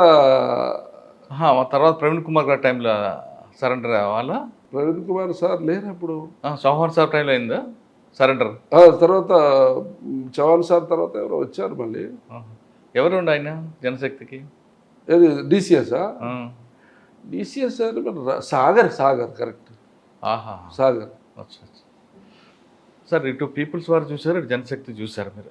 జనశక్తి చూశాను, ఇక్కడ జనరక్షణ సమితి కూడా చూశాను. అదేంటి? ఏది సుల్తానాబాద్లో అక్కడే ఉండేది. ఆయన సికాసాలో పనిచేసి అక్కడ ఏదో సమ్ గ్యాప్ వస్తే ఈయన సపరేట్ వచ్చేసి జనరక్షణ సమితి అని పెట్టుకున్నాడు. ఆయన కూడా ఒకప్పుడు టెర్రర్గా ఉండే అక్కడ. సార్ పీపుల్స్ వారు, జనరక్షణ సమితి, జనశక్తి మూడు చూసారు కదా, ఈ మూడిట్లో సిద్ధాంతపరంగా ఇంకా నేను కరీంనగర్ ఖమ్మం పోయిన తర్వాత టేకులపల్లి సిఐ, కొత్తగూడెం సిఐగా చేసినప్పుడు పీపీజీ చూసాము, ఎన్డీ చూసాము. పీపీజీలో 2 ఫ్రాక్షన్స్ ఉంటాయి, అవి చూసాము, అన్ని చూసాము. దాదాపు 5 చూసారు కదా? 5 చూసాము. 5 సిద్ధాంతపరంగా పోరాటం చేసేది ఆర్గనైజేషన్ ఏదండి? వైలెన్స్ కోసమే చేసేది ఆర్గనైజేషన్. ఓ సిద్ధాంతపరంగా చూస్తే అన్నింటిలో మావోయిస్ట్ కొంత సిద్ధాంతం, పీపుల్స్ వారు, పీపుల్స్ వారు. ఇక మిగతా అన్ని వాళ్ళ సొంత ఎజెండాలు, అంత పాలసీ ఏం లేదు. సార్ మీరు ఆర్గనైజేషన్ అంతా పనిచేశారు కదా, కరీంనగర్లో ఎక్స్చేంజ్ ఆఫ్ ఫైర్లు ఇవన్నీ చేశారు, కానీ చనిపోతున్న వ్యక్తి ఆయన కూడా మన దేశ పౌరుడే అని ఎప్పుడైనా అనిపించిందా? అయ్యో పాపం అని. మేము మొదట్లో జాయిన్ అయినప్పుడు అనిపించేది, కానీ వాళ్ళ వైలెన్స్ యాక్టివిటీసు, మా పోలీసు వాళ్ళు చంపేయడం, దారుణంగా ట్రావెలింగ్ చేస్తున్న వాళ్ళని బస్సులో పట్టుకొని చంపడం, బ్లాస్టింగ్ చేసి చంపడం, ఇటువంటివి చూసినప్పుడు అది సహజంగా ఎవరికైనా ఎమోషన్ వస్తుంది. అన్యాయంగా చెప్తున్నారు కాబట్టి మనం కూడా టిట్ ఫర్ టాట్ అలాంటిది కూడా మన పౌరులు, మనకు అన్నదమ్ములట, మన పౌరులే కానీ ఒక చీడ పురుగు ఉన్నప్పుడు దాన్ని చేనులో ఒక చీడ పురుగు ఉన్నప్పుడు దాన్ని ఏరి పారేయకపోతే సరెండర్ అయితే సరెండర్ పాలసీస్ ఉన్నాయి. వాళ్ళు మా మీదకి ఎప్పుడైతే వైలెంట్గా యాక్షన్కి వస్తారో మేము రిటాలియేషన్ ఇవ్వాల్సిందే, మా ఎగ్జిస్టెన్స్ కోసం, ఆత్మరక్షణ చేయాల్సిందే. కానీ వాళ్ళ ఆయుధాలు పక్కన పెట్టి ఉంటే మేము కూడా పెడతాం. వాళ్ళు హ్యాండ్స్ రైజ్ చేసి సరెండర్ అవుతామంటే మేము వెల్కమ్ అంటాం. అలాంటి సంఘటనలు జరిగాయి. వెల్కమ్ అంటాం. సరెండర్ అయినా మీలాగా మంచి కుర్చీ మీద కూర్చోబెట్టి టీ తాగిచ్చి భోజనాలు పెట్టి సకల మర్యాదలు ఇస్తున్నాం సరెండర్ అయిన. అప్పుడు మీకు అటువంటి సీన్లో హ్యాండ్స్ అప్ అంటే వచ్చేవారు ఉన్నారు, సంఘటన జరిగిందా? అంటే నా దగ్గర జరగలే కానీ మా టీంలలో జరిగినాయి కొన్ని. మా పోలీస్ ఆపరేషన్స్లో పోయినప్పుడు కొంతమంది ఎన్కౌంటర్లో చనిపోయారు, కొంతమంది లేడీస్ అలాంటి వాళ్ళు మేము సరెండర్ అయిపోతాం సార్ అని చెప్తే ఓకే అని కస్టడీలో తీసుకునేది. కానీ కొంతమంది లాల్ సలాం అంటూ కూడా లాస్ట్లో చనిపోతారట కదండి. అంటే వెరీ కమిటెడ్ క్యాడర్ ఉంటుంది కదా, వాళ్ళు లాల్ సలాం అంటారు, లాస్ట్ వరకు అదే లాస్ట్ బ్రీత్ వరకు అదే అంటారు వాళ్ళు. అటువంటి సంఘటన మీకు ఎదురయ్యాను? మీకు కానీ మీకు తెలిసిన వాళ్ళకి కొన్ని సందర్భాలలో లాస్ట్ చనిపోయినప్పుడు కూడా లాస్ట్ సలాం అని చెప్పి అన్న సందర్భాలు నేను పార్టిసిపేట్ అయిన ఎన్కౌంటర్లో ఎక్కడ నాకు ఎదురుపడలే. కానీ వేరే వాళ్ళ ఎన్కౌంటర్ గ్రేహాండ్స్తో మేము ఎక్కడ పోయినా కూడా గ్రేహాండ్స్ని మేము అంటే ఆపరేషనల్ స్ట్రాటజీస్ మంచి ఇన్ఫర్మేషన్ ఉన్నది అంటే వేగ్ ఇన్ఫర్మేషన్ కావచ్చు, జనరల్ ఇన్ఫర్మేషన్ కావచ్చు, స్పెసిఫిక్ కావచ్చు, అటువంటిప్పుడు మేము గ్రేహాండ్స్ పిలిపించుకుంటాం. సో అటువంటి ఆపరేషన్స్లో కొంతమంది సరెండర్ అయిపోతారు, కొంతమంది కమిటెడ్ క్యాడర్ వాళ్ళు అరెస్ట్ చేసినా కూడా నన్ను చంపండి సార్, నన్ను చంపండి, నన్ను ఎందుకు తీసుకోపోతాను అని అట్లా మాట్లాడే వాళ్ళు కూడా ఉంటారు. అటువంటిప్పుడు వాళ్ళకి మీరు బ్రెయిన్ వాష్ చేస్తారా? చంపడం కాదరా నువ్వు సొసైటీ, అది చాలా టైంకి మారుతారు వాళ్ళు, ఒక 2 నిమిషాల్లో మారారు, అట్లనే ఉంటారు. ఇప్పుడు మొన్న మీరు సరెండర్ అయినప్పుడు చూడండి, మేము సరెండర్ కాలేదు, మాకు అరెస్ట్ చేసిండు అది ఇది అన్నారు. అంటే వాళ్ళు ఒకప్పుడు ఉన్న పంతా నుంచి ఇక్కడ వరకు వచ్చారు కదా, అంటే చేంజ్ మెంటల్ స్టేటస్ అనేది చేంజ్ అవుతుంది కదా, కానీ క్రమేపీ మారుతారు. మేము పట్టుకున్నప్పుడు వాళ్ళు ఏమీ చెప్పారు, పార్టీ గురించి ఏం తెలియదు, మమ్మల్ని పార్టీలో దిప్పిళ్ళు, ఏ ఊరు తెలియదు, ఎక్కడ పోయింది తెలియదు, ఆ అడవులలో దిప్పిళ్ళు వచ్చినామంటారు. వాళ్ళ పేరు అంటే ఎవరి పేరు తెలియదు, మల్లయ్య పుల్లయ్య ఏదో వేగ్గా చెప్తారు వాళ్ళు. సో కొంతకాలానికి మనతో ఉన్న మనం వాళ్ళని ట్రీట్ చేసే విధానం నచ్చి అరే సార్కి ఏదో చెప్తేనే బాగుంటుంది అని ఒక థాట్ వస్తుంది. సో స్లోగా చెప్పడం స్టార్ట్ చేస్తాం. అంటే వాళ్ళని ఇంటరాగేషన్ అనేది మీకు మిగతా క్రిమినల్స్లో చేయరు, అట్లా చేయరు.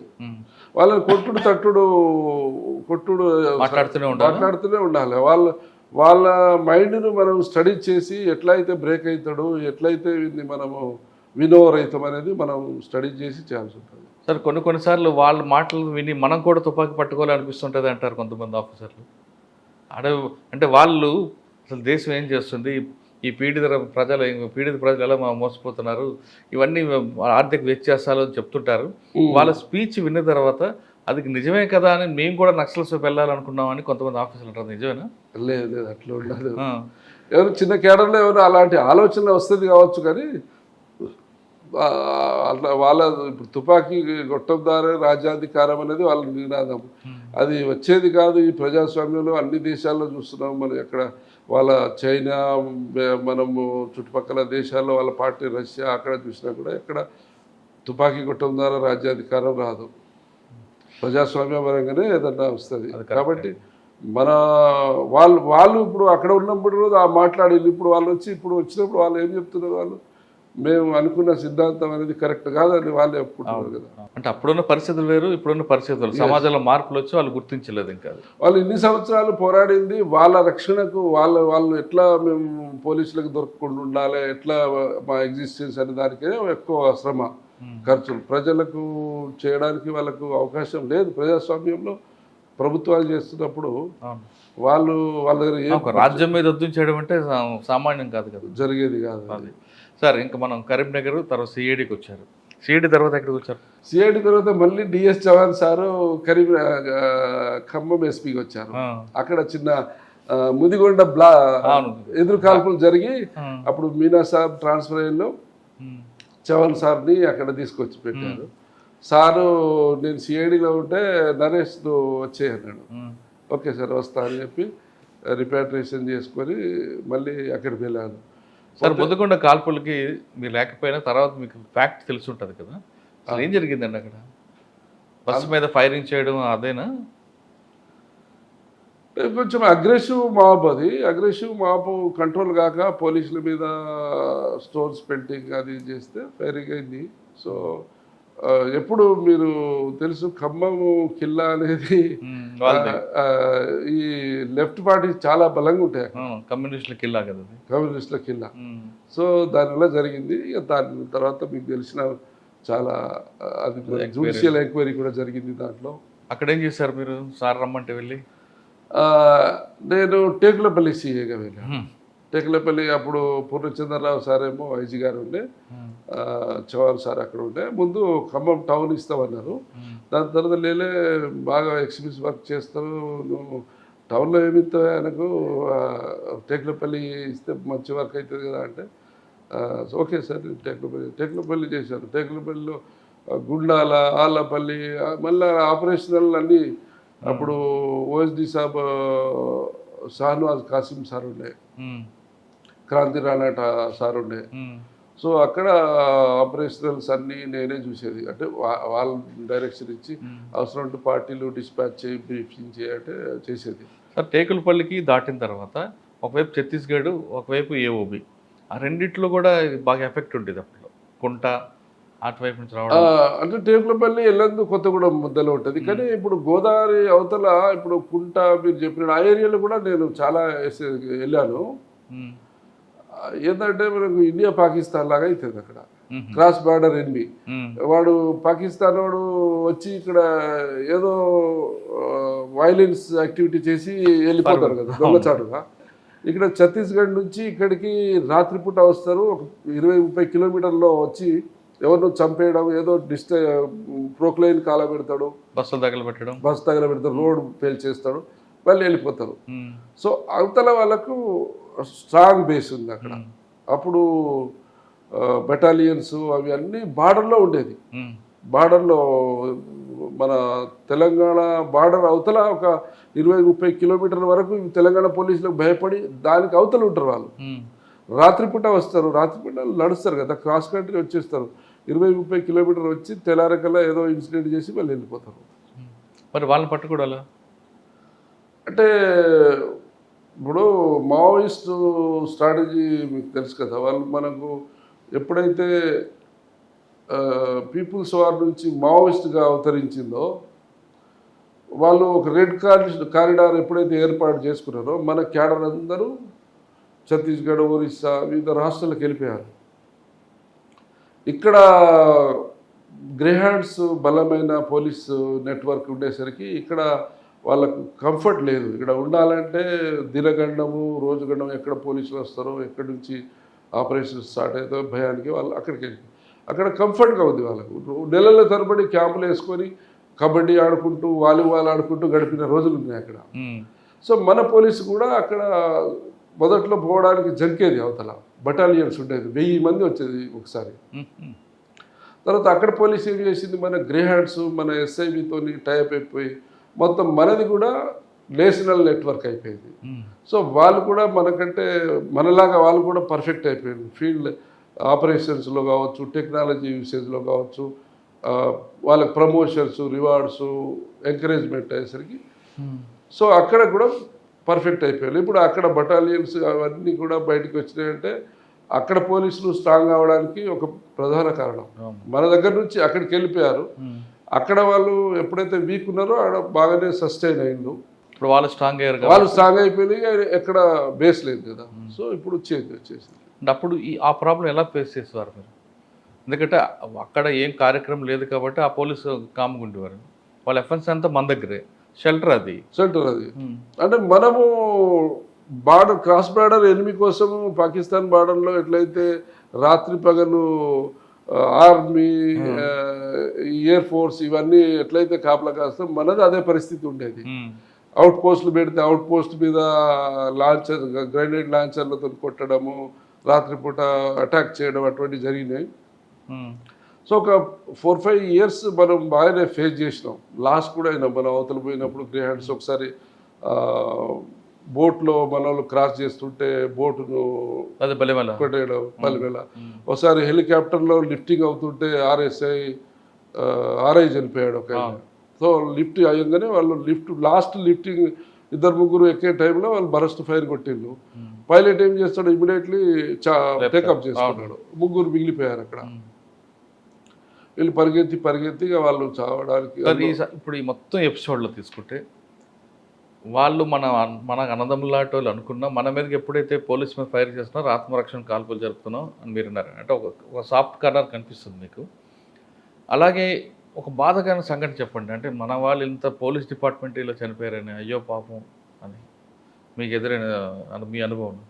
ఇప్పుడు నేను రాయకల్లో ఉన్నప్పుడు ఉమేష్ చంద్ర సార్ ఉండే కదా, ఉమేష్ చంద్ర సారు చనిపోవడం బాధ కలిగించింది బాగా. ఆయన వెరీ వెల్ఫేర్ ఆఫీసర్. పోలీస్ అనే పదం పక్కన పెట్టి సిబ్బందికి ఎంత వెల్ఫేర్ అంటే అది అది అది అందరు చేయాలనుకుంటారు కానీ అందరి వల్ల కాదు అది. సో అంత మంచి ఆఫీసరు. సో ఆయన కూడా ఫేక్ ఎన్కౌంటర్లు చేయమని కానీ వాళ్ళని బట్టు ఈ చేయమని ఎవరిని ఎంటర్టైన్ చేసేది కాదు. మంచి ఆఫీసర్. ఆయన ఎందుకు టార్గెట్ చేస్తారండి మా విషయం? అంటే అప్పుడు పోలీస్ స్టేట్ అంతా కూడా అప్పుడు ఎక్స్ట్రీమిజం పీక్ లెవెల్లో ఉండే, పోలీస్ కూడా దాన్ని కట్టడి చేయడానికి ఆపరేషనల్ స్ట్రాటజీస్ చాలా గ్రేహాండ్స్ అది ఇది పెట్టి బాగానే చేస్తుంది. సో వాళ్ళ క్యాడర్ లాస్ అయిపోయింది. అప్పుడు ఏంటంటే మన పెద్దపల్లి ఏరియాలో కోర్ట్ ఆపరేషను, ఆయన రామగిరి కిల్లా నుంచి తుపాకులు ఎత్తుకుని వచ్చిండు, అది ఇది ఇటువంటి దానికి వీళ్ళే చేశారండి. ఎవరు ఎస్పీ గారు డైరెక్ట్గా ఎక్కడ ఇన్వాల్వ్ అవుతారు.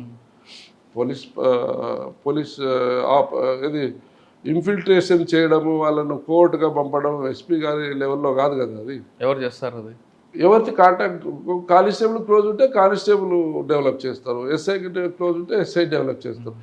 ఆ ఇన్ఫర్మేట్ ఎవరు అట్లా తయారవుతారు, ఎక్కడ ఆ చదువు ఉంటుందని మనకు తెలిసి రాదు. అది సరే, ఆ పెద్దపల్లి కోవర్ట్ ఆఫీస్ చెప్పండి. నాకు అర్థం తెలియదు వీళ్ళు పార్టీలో ఈయనకు అప్పుడు ఆయన ఎవరు కోట చనిపోయాడు కదా, కత్తుల సమ్మయ్య. కత్తుల సమయానికి వాళ్ళకు ఇంటర్నల్ కాన్ఫ్లిక్ట్ ఏంటంటే ఈయన ఏదో డీగ్రేడ్ చేస్తున్నారని అది చేస్తున్నారని చెప్పి డీసీఎస్కు వీళ్ళకు పడక ఈయన ఏం చేసిండు, ఇటు కాంట్రాక్ట్ పెట్టేసుకొని వాళ్ళను కొట్టేసి తుపాకులన్నీ తీసుకొని వచ్చేసిండు. సార్ అప్పుడు కత్తుల సమ్మయ్య ఎక్కువ యాక్టివ్ ఉన్నాడా, జడల నాగరాజు ఎక్కువ యాక్టివ్ ఉన్నాడు? కత్తుల సమయ యాక్టివ్ అనుకుంటా. అంటే ఉమేష్ చంద్ర గారి ఇష్యూ మీకు బాగా కలిసి వేసింది. ఆ రోజు ట్రాన్స్ఫర్ అయిన రోజు కూడా నేను వెళ్ళి కలిశాను. ఆయన వెళ్ళిపోయినప్పుడు అందరూ గండం చేసినట్లున్నారు కదా. అది మితిమీరిన అభిమానము ఆయనకు నష్టం కలిగించింది. నేను రిలీవ్ అవుతున్నా, మీరు ఎందుకు మీరు ఇష్యూ చేయకండి మీరు అని చెప్పి సార్ ప్రత్యక్షంగా చెప్పిండు. ఇక కిడ్నీ స్టాప్ ఏంటంటే మితిమీరిన అభిమానం, ఇట్లా చేస్తే ఆగుతుందేమో, క్యాన్సిల్ అవుతుందేమో, అది ఇది అని చెప్పి వీళ్ళంతా పనికి వాళ్ళ పనులు చేసిందని అది ఆయనకి నష్టం చేకూరు. అది దానివల్ల ఎస్పీ గారు ఇట్లా చెప్పించాడు, ఎస్పీ గారు కంట్రోల్ చేయలేదు, ఏదో రీజన్ ఉంటుంది గవర్నమెంట్. సీనియర్ ఆఫీసర్లు వాళ్ళని ఆయన్ని అసెంబ్లీ నడుస్తుంది, చంద్రబాబు నాయుడు ఉన్నారు, ట్రాన్స్ఫర్ అని ముందన్నారు, తర్వాత ఈ పత్రికా ఆఫీసుల మీద దాడి అని, బస్సులు డామేజ్ అని, అది ఇది అని ఇష్యూ అయింది కదా. అంత బాగా పోలీసులే ఇట్లా చేస్తున్నారు ఎట్లా అని చెప్పి సస్పెన్షన్. అంటే మితిమీరిన అభిమానం, ఇది మితిమీరిన అభిమానం. సార్ ఎవరికి కూడా చేయవద్దు అని అప్పీల్ చేసిండు. అయ్యో, మితిమీరిన అభిమానం ఏంటంటే ఇక ఆయనకు నష్టం కలిగించింది. తర్వాత మీరు టేకులపల్లి అయిన తర్వాత ఎక్కడికి వచ్చారండి ఇన్స్పెక్టర్ అయిపోయాక? టేకులపల్లి తర్వాత అప్పుడు నాకు కొంచెం మా పోలీసులో ఎట్లుంటుందంటే, కరీంనగర్లో నేను 4-5 పోలీస్ స్టేషన్ చేశాను. ఇక్కడ అందరితోని పరిచయాలు ఉన్నాయి, పొలిటికల్ కావచ్చు, ఆఫీసర్ అందరితోని. ఇక్కడ నాకు మంచి రికగ్నేషన్ ఉంటుంది, పని చేస్తాడని ఆఫీసర్ కూడా. అక్కడ పోయే వరకు కొంచెం కొత్త అనిపించింది. చవాన్ సార్ కూడా ట్రాన్స్ఫర్ అయిపోయాడు. నేను మళ్ళీ బ్యాక్ వెళ్ళిపోతా అని చెప్పి తర్వాత షాన్వాజ్ కాసిం వచ్చినట్లున్నారు కదా. షాన్వాజ్ కాసిం సార్ వచ్చారు. సో మళ్ళీ బ్యాక్ వెళ్ళిపోతా అని కదా ఎంఎం భగవత్ సార్ వచ్చారు. అయితే మళ్ళీ బ్యాక్ వెళ్ళిపోతా అని చెప్పాను. చెప్తే కాంతిరాణ సార్ వచ్చారు నెక్స్ట్. సో కాంతిరాణ సార్ పిలిచి నరేష్ వెళ్ళిపోతాను అంటున్నావు అంటే, అదే అక్కడే చేశా సార్, నా సర్వీస్ అంతా అక్కడే పోతాను.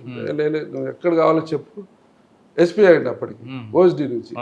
ఎక్కడ కావాలో చెప్పు అంటే, సరే మీరు ఎక్కడ ఇచ్చినా పర్లేదు సార్, కానీ ఖమ్మం టౌన్లో ఇస్తా, వచ్చి జాయిన్గా 2-3 రోజులు ఆర్డర్ వస్తుంది. సరే అన్న. ఖమ్మం 2 టౌన్లో ఇచ్చాడు ఇన్స్పెక్టర్గా. అది మంచి పోస్టింగ్. సో అక్కడ 2 years చేసిన. 2 years చేసిన తర్వాత మంచి పోస్టింగ్ చెడ్డ పోస్టింగ్ ఏంటో అంటే ఇక అన్ని కంఫర్ట్గా మనకు హాస్పిటల్ ఎడ్యుకేషన్స్, మనం కూడా ఉండడానికి బెస్ట్ ఫెసిలిటీస్ ఉండే ఏరియా. అంటే కొంతమంది మంచి పోస్టింగ్ డబ్బులు వస్తాయి అంటుంటారు. అట్లా కూడా అనుకోవచ్చు, కానీ అట్లా కాదు. అది డిస్ట్రిక్ట్ హెడ్ క్వార్టర్లో చేస్తుంటే ప్రెస్టీజియస్ పోస్ట్. కానీ ఖమ్మం 2 టౌన్లో రౌడీజం బాగానే ఉంటుందండి. అంత చిల్లర రౌడీలు ఉన్నాయి అప్పుడు. రౌడీ కదా ఉంటారు. కోర్టు కాంప్లెక్స్ ఉంటుంది అన్ని. అప్పుడున్న మినిస్టర్ గారు రామరెడ్డి వెంకటరెడ్డి గారు, అప్పుడు బట్టి సార్ చీఫ్ విప్ ఉండే. బట్టి సార్ అక్కడే ఉండేది. మిగతా ఎంపీలు ఎమ్మెల్యేలు అంతా 2 టౌన్ ఏరియాలోనే రెసిడెంట్స్ ఉంటాయి అన్ని. సో అక్కడ 2 years పైన చేశాను ఇన్స్పెక్టర్. 2 years. సో మళ్ళీ కొత్తగూడెం పోయా. అక్కడ నుంచి కొత్తగూడెం వంట చేసేటప్పుడు ఇక్కడ ఖమ్మంలో లాస్ట్ ట్రాన్స్ఫర్ అయ్యే ముందు హరికుమార్ సార్ ఉండే ఎస్పీగా. తర్వాత కొత్తగూడెం పోయిన తర్వాత రంగనాథ్ సార్ వచ్చారు. అక్కడ రౌడీతో కొంచెం ఇష్యూ అయింది. ఏమైంది? 4-5 రౌడీలు ఉంటారు ఈ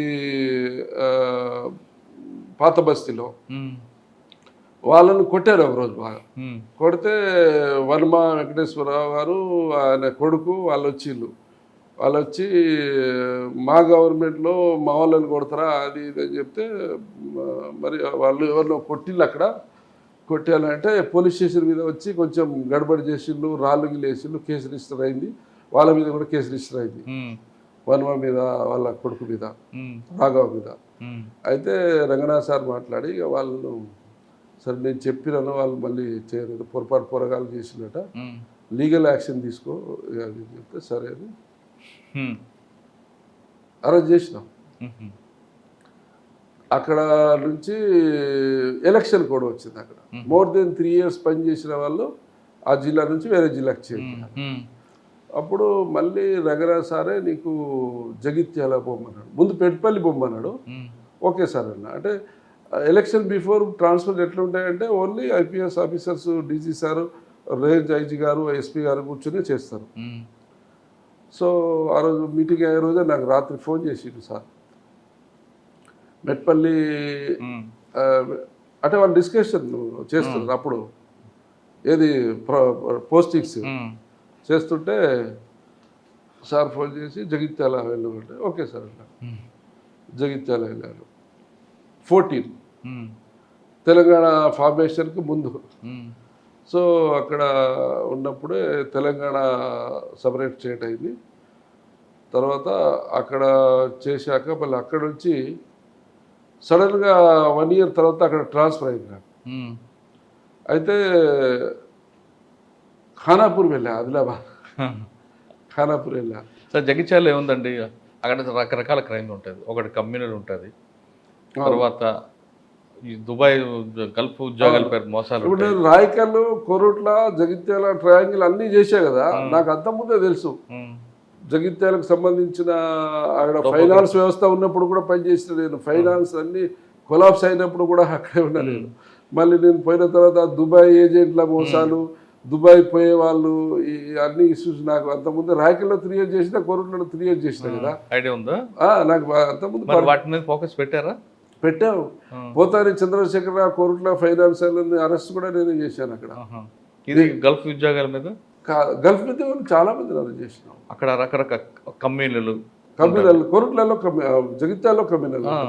తర్వాత జగిత్యాల నుండి కోరుట్ల వీళ్ళ దారిలో బ్రోతల్ హౌస్లో ఒక వీధే ఉంటుంది కనిపిస్తుంటుంది. దాని మీద మేము బాగా కష్టపడి కంట్రోల్ చేసినాం. మళ్ళీ ఇప్పుడు ఎట్లుందో తెలియదు కానీ మేము వాళ్ళు ఏంటంటే ఈ అమ్మాయిలను రొటేషన్ ఉంటుంది. వాళ్ళు విజయవాడ నుంచి వస్తారు, 15 రోజులు అక్కడ ఉంటారు, 15 రోజులు ధర్మపురి, 15 రోజులు జగిత్యాలని, ఇట్లా వాళ్ళు రొటేషన్ అవుతుంటారు. ఆర్గనైజ్డ్ క్రైమ్ అది, ఆర్గనైజ్డ్ క్రైమ్. సో వాళ్ళని పట్టుకుంటే వాళ్ళు ఇన్నోసెంట్ ఎక్కడి నుంచో వస్తారు. మేము మొన్ననే వచ్చినాం సార్, వీళ్ళ కూడా అడిగితే ఏంటంటే మా తమ్ముని కూతురు, మా మేనత్త బిడ్డ, ఏదో ఒక రిలేషన్ చెప్తారు. వాళ్ళు ఉండడం కూడా ఇంట్లోనే ఉంటారు, ఒకటే ఇంట్లో తింటారు, ఒకటే చోట గడుపుతారు వాళ్ళు. అయితే దీన్ని ఎట్లా కంట్రోల్ చేయాలి అని మేము అప్పుడు ఎస్పీ గారు హరీష్ కుమార్ సారా, శివకుమార్ సార్ ఉన్నారు, ఇప్పుడు కూడా సార్ ఉన్నాడు సార్. సో ఏం చేసినాం, ఆర్గనైజర్ని పట్టాము. ఆర్గనైజ్ పెట్టి ఒక కేసు 2-3-4 కేసులు పెట్టి ప్రాపర్టీ అటాచ్మెంట్ తీసుకున్నాం. దాంట్లో యాక్ట్లో ఉంది అది. సో ఈ బిల్డింగ్ అటాచ్మెంట్ గవర్నమెంట్ కాన్ఫిస్కేట్, దాన్ని యాక్షన్ పెట్టిస్తాం అది అని చెప్తే వాళ్ళని పట్టుకొచ్చినాం. మొత్తం ఆర్గనైజర్ని పట్టుకొచ్చి ఒక 4-5 ఉన్నారు. వాళ్ళకు 5-6 రూములు ఉంటాయి.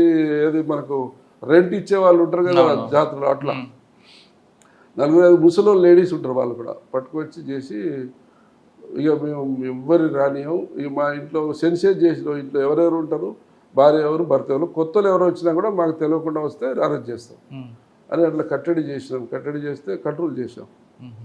విలేజర్స్ కూడా అందరు వచ్చి సార్ ఏం సార్ మేము పక్కన మా ఫ్యామిలీ ఎట్లుండాలి, మేము ఎవడో వస్తాడు ఇటు చూస్తాడు అటు చూస్తాడు, మా పిల్లలు బయటకి ఎట్లా వెళ్ళాలి సార్, అది అని వాళ్ళు చాలా ఇబ్బంది. అంటే ఒకప్పుడు ఈ హౌజెస్ ఉన్నప్పుడు సిటీ అక్కడ వరకు లేదు, ఈ సిటీ బయట ఉండేది ఒకప్పుడు.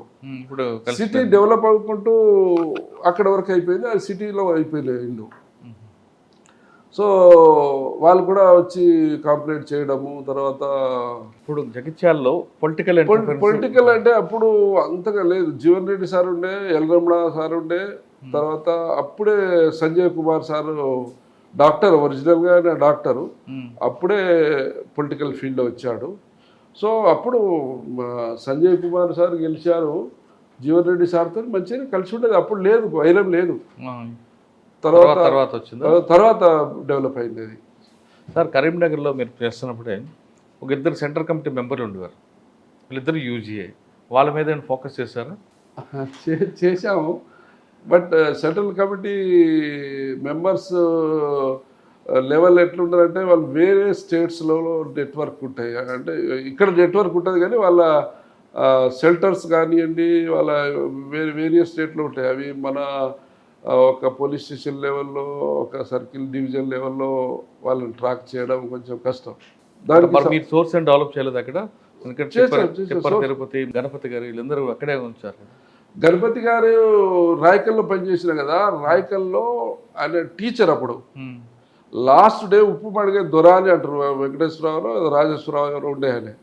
సో అప్పటికి 2-3 కేసులు ఉంటే లాస్ట్ డే రాయకల్ పోలీస్ స్టేషన్లో అటెండెన్స్ బుక్లో అటెండెన్స్ పెట్టి పోతూ ఉప్పు పడుగు రాజేశ్వరరావు గొడ్డలతో నరికేసి అండర్ గ్రౌండ్ వెళ్ళిపోయాడు. మీరున్నారు అప్పుడు? నేను లేను, ఆ ముందే పోయాడు. But history turn the page learn the work అని అంటారు కదా. సో ఆయన ప్రొఫైల్ ఏంది, ఆయన ఎక్కడ చదువుకున్న, వాళ్ళ భార్య అక్కడ ఏఎన్ఎంగా చేస్తుంది, వాళ్ళ బ్రదర్ అక్కడ టీచర్గా చేశాడు రాయకల్లో, ఉప్పల్ లక్ష్మణరావు బ్రదర్. కానీ వీళ్ళ మీద మీరు ఫోకస్ పెట్టారు అప్పుడు? అంటే ఫ్యామిలీ హిస్టరీ స్టడీ చేసినాము కానీ వీళ్ళ దగ్గరికి రారు, వీళ్ళతోనే కాంటాక్ట్ లేదు అని చెప్పి అర్థమైంది. తర్వాత అదేవిధంగా మల్లోజు వేణుగోపాల్ కూడా ఆ ఏరియా నుంచి వచ్చారు కదా. నేను సుల్తానాబాద్లో ఉన్నప్పుడు మల్లోజుల వేణుగోపాలరావు అక్కడ జూలపల్లి ఏరియా. సో అది కూడా ఎవరున్నా, ఇప్పుడు మేము పోలీస్ స్టేషన్కి చార్జ్ తీసుకుంటే యూజీ కాడర్లు ఎంతమంది ఉన్నారు, వాళ్ళ ప్రొఫైల్ ఏంది, వాళ్ళ ఫ్యామిలీస్ ఎక్కడున్నాయి, కేడీలు డీసీలు రౌడీలు ఎట్లయితే చూస్తామో ఓకే ఇది కూడా స్టడీ చేస్తాం. మల్లా రాజరెడ్డి గారిది కూడా చూసాం. వాళ్ళు ఓల్డ్ క్యాడర్ కదా అంతా. ఫ్యామిలీ స్టడీ నాట్ ఓన్లీ మా పోలీస్ స్టేషన్ ఏరియా, జిల్లాలో ఉన్న మెయిన్ క్యాడర్స్ ఎక్కడ ఉన్నారు, వాళ్ళు ఏ కవర్లో ఉన్నారు. మొన్న ఒకైనా కిష్టంపేట అని చెప్పి రాయకల్ ఏరియాలో ఉంటుంది, మొన్న సరెండర్ అయ్యిండు. నేనున్నప్పుడు ఏంటంటే ఆయన కాశీరామ్ అతని పేరు, కాశీరామ్. ఓకే, మొన్న సరెండర్ అయ్యిండు. మేము ఉన్నప్పుడు వాళ్ళ ఇంటికి పోయేది, వాళ్ళ తండ్రి వాళ్ళని పోలీసులు వస్తే కొడతారు, ఏది ఇస్తారని అనేది కాదు. వాళ్ళతో మంచిది, పెద్ద బాగున్న కొడుకు, పోతే పోనీయండి, ఎక్కడో పోయి మీరైతే మంచిగా ఉండండి అది అని చెప్పేది.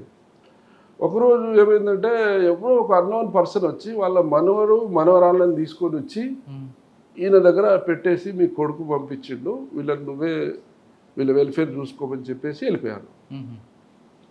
నాకు చెప్పిండు. పోతే మాట్లాడిన పిల్లలతో మాట్లాడితే హిందీ మాట్లాడుతున్నాం ఇద్దరు.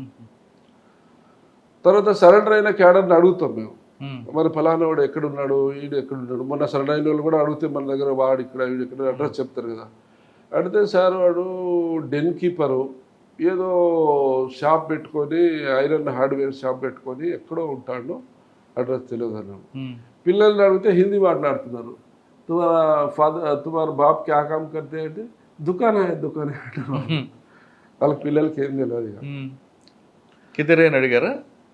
హిందీ మాట్లాడుతుంది. కిదరే అంటే అడ్రస్ చెప్తలేదు పిల్లలు, చిన్న పిల్లలు కదా, వాళ్ళని మనం ఏమనలేము, జస్ట్ మామూలుగా మాట్లాడాం. తర్వాత క్రాక్ అయింది. అది కాలేదు. డెన్ కీపర్స్ అనేది చాలా రేర్ కాంటాక్ట్స్ ఉంటాయి. దళంలో ఉన్న వాళ్ళకి ఎవరికి తెలియదు. అది ఒకళ్ళిద్దరు టాప్ లెవెల్ కాదు. ఈ మధ్యన సరెండర్ అయ్యారా? ఈ మధ్యలో సరెండర్ అయినాక నేను ఎన్ని సంవత్సరాలు అయిపోయిండు, అసలు ఉన్నాడా లేడా అంటే మొన్న పేపర్లో చూసి కాశీరామ్ సరెండర్ అయ్యారు. కాశీరామ్ ఉన్నాడు మన దగ్గర, ఛత్తీస్గఢ్ సరెండర్ అయ్యారు, మన దగ్గర అయినట్టున్నది. పేపర్లో వచ్చింది సరెండర్ అయిందని చూశాను, ఎక్కడ అనేది గుర్తులేదు. కానీ అక్కడ ఖమ్మం నుంచి ఆదిలాబాద్ వెళ్ళారు, ఖానాపూర్. అక్కడే ఉంది. అక్కడ నేను ఎక్కడ పోయినా నా పనికి అదే పని మీద నన్ను పెడతారు. తుమ్ కామ్ కర్తే. అక్కడ తరుణ్ జోషి సార్ ఉండే, తరుణ్ జోషి సార్, చలో నరేష్ కుछ काम करो అంటే అక్కడ కూడా చేశా. అక్కడ కూడా ఎక్స్చేంజ్ ఆఫ్ అయినాయి. ఎక్కడైంది? ఖానాపూర్లోనా? ఖానాపూర్ ఏరియా నుంచి ఒకడు పేరు ఏదో ఉంది మర్చిపోయినా, వాడు దళంలోకి వెళ్ళిపోయాడు. ఇక్కడ ఇంటి దగ్గర చాలా ఇష్యూస్ ఉండే, వెళ్ళిపోయిండు. ఆయన పార్టీలో పనిచేస్తున్నాడు, షార్ట్ పేపర్తో తిరుగుతాడు. ఒకరోజు అంతకుముందు వాని కొట్టుడు వీని కొట్టుడు, చంపేస్తానని లెటర్ రాసుడు, బాగా అరాచకాలు అంటే బాగా ఏరియాలో ఒక టెర్రరైజ్ చేసేసిండు. అయితే తరుణ్ సార్ అరే देखो कुछ करो ఇన్ఫర్మేషన్ నికాలో అంటే సరే సరే అని ఒకరోజు సడన్గా నాకు ఇన్ఫర్మేషన్ వచ్చింది. ఆ రోజు సార్ నిర్మల్లో ఉన్నాడు.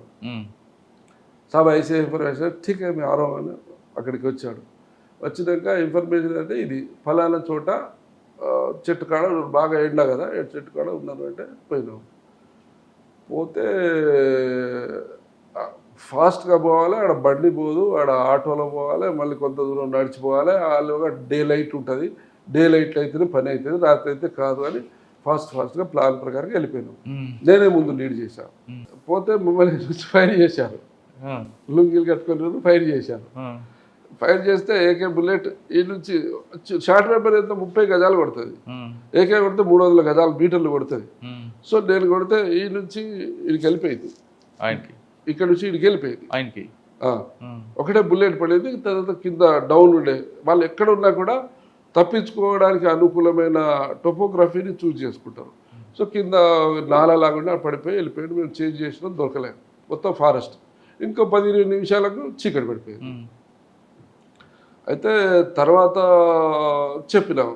చెప్తే ఆ రోజు ఏంటంటే విచిత్రమైన పరిస్థితి. వరంగల్ గ్రేటర్ వరంగల్ ఎలక్షన్ జరుగుతున్నాయి ఆ రోజు.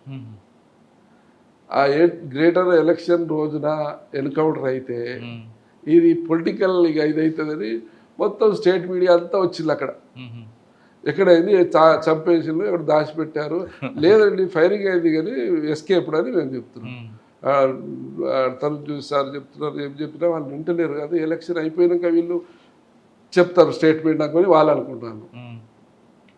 అయితే వాడు అక్కడి నుంచి వెళ్ళిపోయి వాళ్ళ బ్రదర్ దగ్గర పోయి మోటార్ సైకిల్ తీసుకొని జగిత్యాల పక్కన ఒక విలేజ్కి పోయినాం. విలేజ్ పోతే ఆ ఇన్ఫర్మేషన్ మీద అక్కడ క్యాచ్ చేసినాం.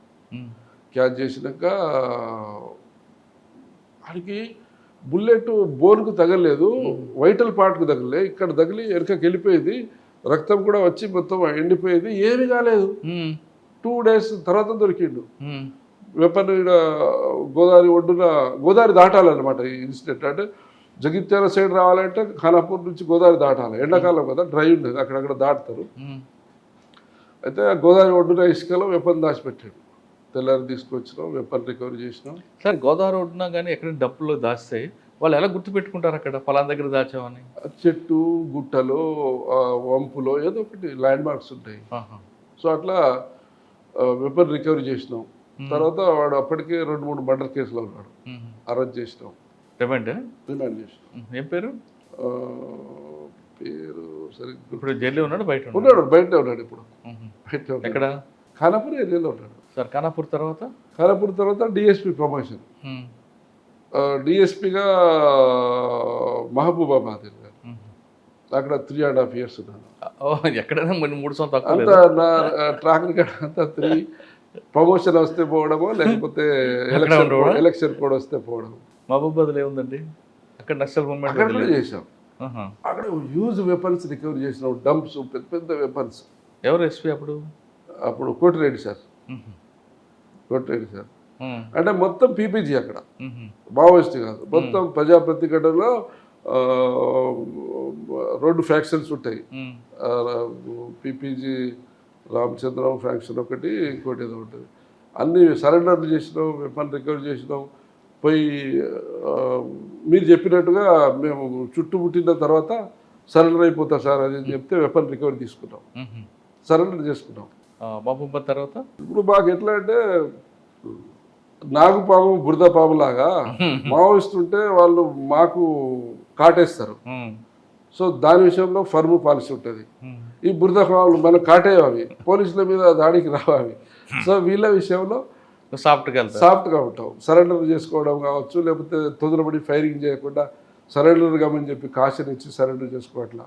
సో నాగుపాముకే భయపడతారు. నాగుపాము అంటే మనకు ప్రమాదం, దాన్ని కొడితే మనం సేఫ్, మనం సైలెంట్ ఉంటే అది మనల్ని కొడుతుంది కదా. బురదపాము భయపడరు. వాళ్ళు కూడా అంతే, వాళ్ళు కూడా తొందరగా సరెండర్ అయిపోతారు. కాకపోతే అందులో ఈ ఎండి పార్టీ వాళ్ళు కూడా ఉంటారు. ఎండి పార్టీలు ఏంటంటే 2 తలలు ఉంటాయి. ఇటు పొలిటికల్ సెటప్, సర్పంచ్లు, ఎంపీటీసీలు, జడ్పీటీసీలు, ఎమ్మెల్యే గారు కూడా ఉండేది గుమ్మడి నరసయ్య గారు. ఇటు మళ్ళీ పార్టీలో కమాండరు, దళ కమాండరు, జిల్లా కమిటీ, రాష్ట్ర కమిటీ అని అట్లా ఉంటాయి. అంటే 2 తరాల పావా? 2 దాన్ని ఎదుర్కోవాలంటే ఇటు పొలిటికల్గా స్ట్రగుల్ అవుతుంది. మళ్ళీ ఎవరైనా పట్టుకొస్తే వాళ్ళు వచ్చి ధర్నా చేస్తారు, వాళ్ళు వచ్చి బంద్ చేస్తారు, అట్లా ఉంటుంది. ఓకే, మహబూబాబాద్ తర్వాత అండి? మహబూబాబాద్ తర్వాత వరంగల్ ఏసీపీ మామ్నూర్. మామ్నూర్ ఏసీపీ. అక్కడ అక్కడ అక్కడ కూడా 3 సంవత్సరాలునా? అక్కడ 2 సంవత్సరాలకు ప్రమోషన్ వచ్చింది. అయితే అక్కడ ఏంటంటే 2-3 మంచి కేసులు కన్విక్షన్ అయ్యాయి, లైఫ్ కన్విక్షన్స్ అయ్యాయి. ఏంటో అవి ఒకటి చెప్పండి. ఒకడు భార్యను, వాడు ఒక రకమైన సైకో, వాడు ఒక భార్యను చేసుకొని దాన్ని చంపేసి వారి వాకిట్లోనే బొంద తీసి దాచిపెట్టిండు. ఒక 7 years తర్వాత మళ్ళీ ఇంకో దాన్ని పెళ్లి చేసుకున్నాడు. దాన్ని టార్చర్ చేస్తే అది ఎంజిఎంలో హాస్పిటల్, వాడు టార్చర్ చేసి ఎంజిఎంలో అడ్మిట్ చేస్తే చనిపోయింది. రెండో ఆమె కూడా? రెండో ఆమె చనిపోయింది. అయ్యో. రెండో ఆమె చనిపోయేంత వరకు మొదటి ఆమె చంపిన విషయం బయట తెలియదు. అంటే వీడు సైకో కాబట్టి చుట్టుపక్కల ఎవరు వీని దగ్గరికి రావడం, వీనితో మాట్లాడితే తిడతాడు, వీనితో లొల్లేందుకు అని దూరం ఉంటారు. ఆ 2 కేసులలో ఫస్ట్ మర్డర్ కేసులలో వాడిని అరెస్ట్ చేసి వాడిని పోలీస్ కస్టడీ తీసుకొని అంతకుముందు చంపిన డెడ్ బాడీని ఎగ్జిబిషన్ చేపించి ఫోరెన్సిక్ ఎక్స్పర్ట్లను తీసుకుపోయి ఆ బాడీ కుళ్ళిపోయి మొత్తం వెముకలే ఉన్నాయి, వెముకలు బోల్స్ మళ్ళీ అతికించి ఒక బాడీ షేప్ తీసుకొని తర్వాత అది 2 మర్డర్ కేసులలో కన్విక్షన్ వచ్చింది, లైఫ్ కన్విక్షన్ వచ్చింది. ఇంకోటి ఇంకా వేరే కేసులు ఉన్నాయి కానీ అవి జనరల్ కేసులు, చాలా కన్విక్షన్లు వచ్చినాయి. మామ్నూర్ తర్వాత అండి? మామ్నూర్ తర్వాత డీజీపీ ఆఫీస్లో అటాచ్ చేసినాక ప్రమోషన్ వచ్చింది అడిషనల్ ఎస్పీగా. ఫస్ట్ భూపాలపల్లి అడిషనల్ ఎస్పీగా వచ్చారు.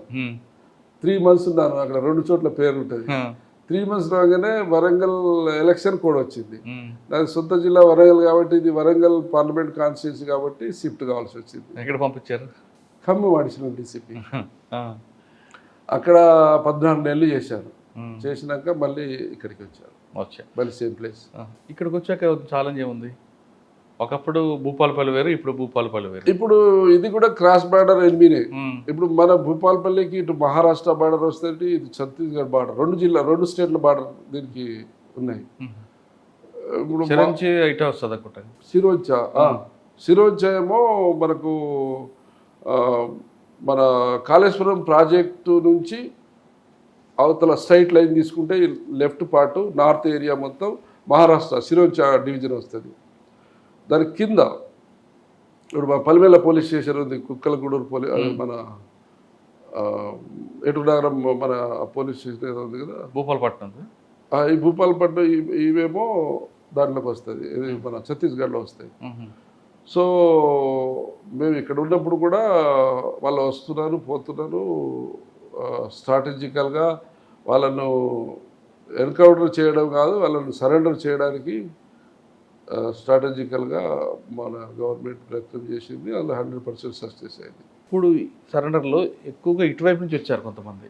ఎక్కడో ఒక డెస్టినేషన్ ఉంటుంది కదా, ఏదో ఒక డెస్టినేషన్ రీచ్ కావాలి కదా. అంటే ఎంతమంది వచ్చి ఉంటారండి? మొత్తం సరెండర్ అయిన వాళ్ళు అంతా ఇటు నుంచి వచ్చారు, ఇటు నుంచి ములుగు నుంచి. బసరదేవ కానీ ఇంకొకరు కానీ మేము వెళ్తున్నాము, మన పోలీసులు అరెస్ట్ చేశారు ఇక్కడే భూపాలపల్లి అని అంటుంటారు, నిజమేనా? ఇక సరెండర్ అయ్యిండు. మా స్ట్రాటజీ అంటే వాళ్ళు చెప్పేదేమో అరెస్ట్ అంటున్నారు. ఏ రకంగా పోలీస్ ప్రజాస్వామ్యబద్ధంగా బతుకమని బయటికి తీసుకొచ్చినాం కదా వాళ్ళని. అంటే ఇప్పుడు సరెండర్ అయిన వాళ్ళందరూ కూడా భూపాలపల్లి నుంచే, ములుగు నుంచి కూడా ఉంటారు. ములుగు భూపాల ఇది ఎంట్రీ పాయింట్ మనకు, గేట్ ఆఫ్ ఇండియా అంటారు. గేట్ ఆఫ్ ఇండియా ఎక్కడ? ఇప్పుడు ములుగు ఏరియాలో ఉంది, భూపాలపల్లి ఏరియాలో ఉంది. ఇప్పుడు మాకు ఈ దేవాదుల ప్రాజెక్ట్ ఆ ఏరియా ఉంది కదా, అది అవతల యువతలకి మధ్యలో ఫెర్రీ పాయింట్స్ ఉంటాయి, వాళ్ళకి క్రాసింగ్ పాయింట్స్ ఉంటాయి. ఇటు నుంచి అటు పోవాలన్నా అటు నుంచి ఇటు రావాలన్నా ఇప్పుడు రోడ్ ఉన్న చోట వాళ్ళు దాటారు. ఇప్పుడు ఎటు నగరం సైడ్ రోడ్ ఉంటుంది, ఇటు రోడ్ ఉంటుంది, ఈ మధ్య గ్యాప్ ఏదైతే ఉందో వాళ్ళకు అనుకూలమైన ప్రదేశం. సార్ ఇంతమంది సరెండర్ చేశారు, మీ గేట్ ఆఫ్ ఇండియా బ్రేక్ చేశారు కదా, కానీ హిడ్మా అనే వ్యక్తి ఏపీకి వెళ్ళడానికి పరకాల వచ్చి పరకాల ఒక రోజు షెల్టర్ తీసుకొని ఇక్కడి నుంచే వెళ్ళారని ఒక ఇన్ఫర్మేషన్ ఉంది, వాస్తవం? ఇక మీడియా ద్వారా వింటున్నాం, మాకు కూడా నేను తెలుస్తుంది మీడియా ద్వారా వింటున్నాం. ఒక 20 మంది ఇక్కడికి వచ్చి పరకాల షెల్టర్ తీసుకుంటే మీకు రాపడం ఏందండి ఇన్ఫర్మేషన్? మనకు ఇన్ఫర్మేషన్ ఉంటే మనమే క్యాచ్ చేసేవాళ్ళం కదా.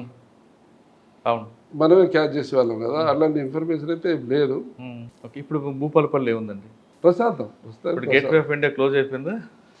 అంటే మేము ఈవెన్ క్లోజ్ అయినా కూడా మా స్ట్రాటజీ ఇప్పుడు బార్డర్లో గస్తీ చేసే సైనికుడు 24 గంటలు అవతల నుంచి శత్రువు వస్తాడా రాడా, రాకున్నా కూడా అప్రమత్తతో ఉండవలసిందే.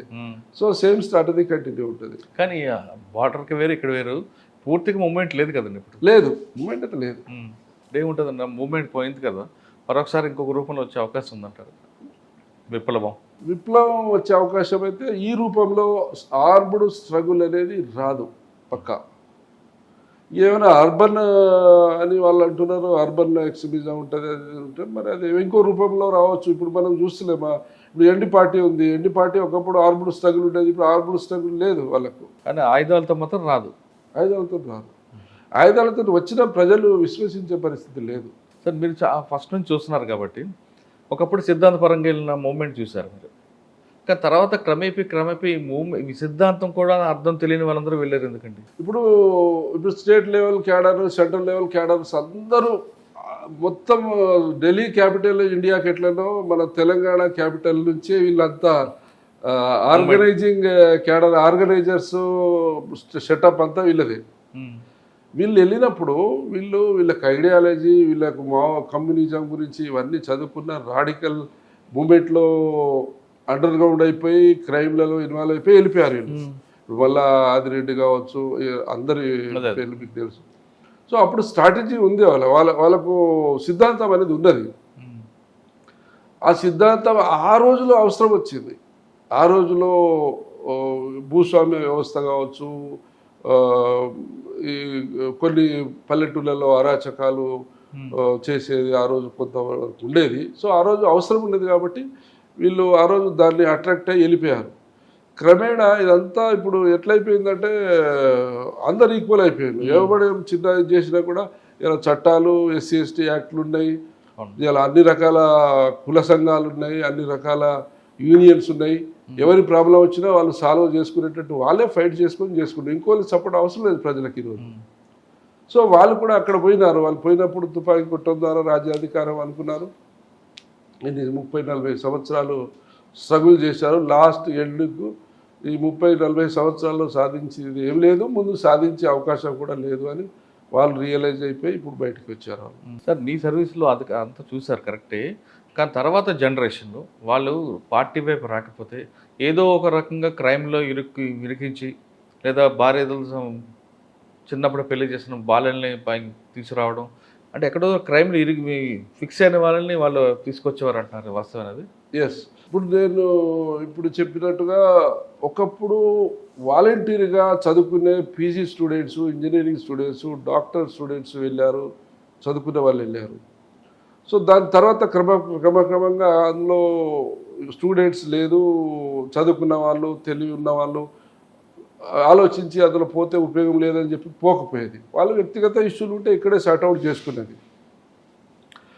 సో వాళ్ళ స్ట్రాటజీ ఏంటంటే వాళ్ళు రిక్రూట్మెంట్ చేయాలంటే వాలంటీర్కి ఎవరు వస్తలేరు కాబట్టి వాళ్ళు ఎట్లా చేయాలి, ఏదో పల్లెటూళ్ళలో వాళ్ళు యాక్సెస్ ఉన్న విలేజ్కి పోతారు, అన్నం పెట్టు తమ్మి అంటారు, అది పెట్టు ఇది పెట్టు అని చెప్పి చెప్తుంటారు. వాళ్ళ మైండ్లో ఇది ఎట్లా ఇన్ఫిల్ట్రేట్ చేయాలి, మనలో ఎట్లా దీన్ని చేంజ్ చేసుకోవాలనేది ఉంటుంది వాళ్ళకు స్టార్టింగ్. సో ఈ ఏం చేస్తాడు, ఓకే అని ఫుడ్ పెడతాడు, తర్వాత ఇంకో పని అది ఇచ్చినామంటాడు, ఇది తీసుకురామంటారు, అలా అలా అలా వాళ్ళను డీప్గా ఇన్వాల్వ్ చేస్తారు. అల్టిమేట్గా పోలీస్ ఇన్ఫర్మేషన్ వస్తుంది, ఒకలానోడు పార్టీకి పని చేస్తుండు, వాళ్ళు మిలిటేట్ అది ఇది అని చెప్పి. సో ఎప్పుడైతే కొన్ని క్రైమ్ చేపిస్తారు, వీళ్ళు ఎమ్మడి తీసుకుపోయి నన్ను ఈ ఊరు నుంచి ఆ ఊరికి దారి చూపించమని ఎమ్మడి తీసుకుపోయి అక్కడ టెలిఫోన్ ఎక్స్చేంజ్ కాలబెట్టడమో, బస్సు కాలబెట్టడం, ఏదో ఎవరినో కొట్టడమో ఇన్సిడెంట్ అయితే తెలియకుండానే ఇతన్ని క్రైమ్లో ఇన్వాల్వ్ చేస్తారు.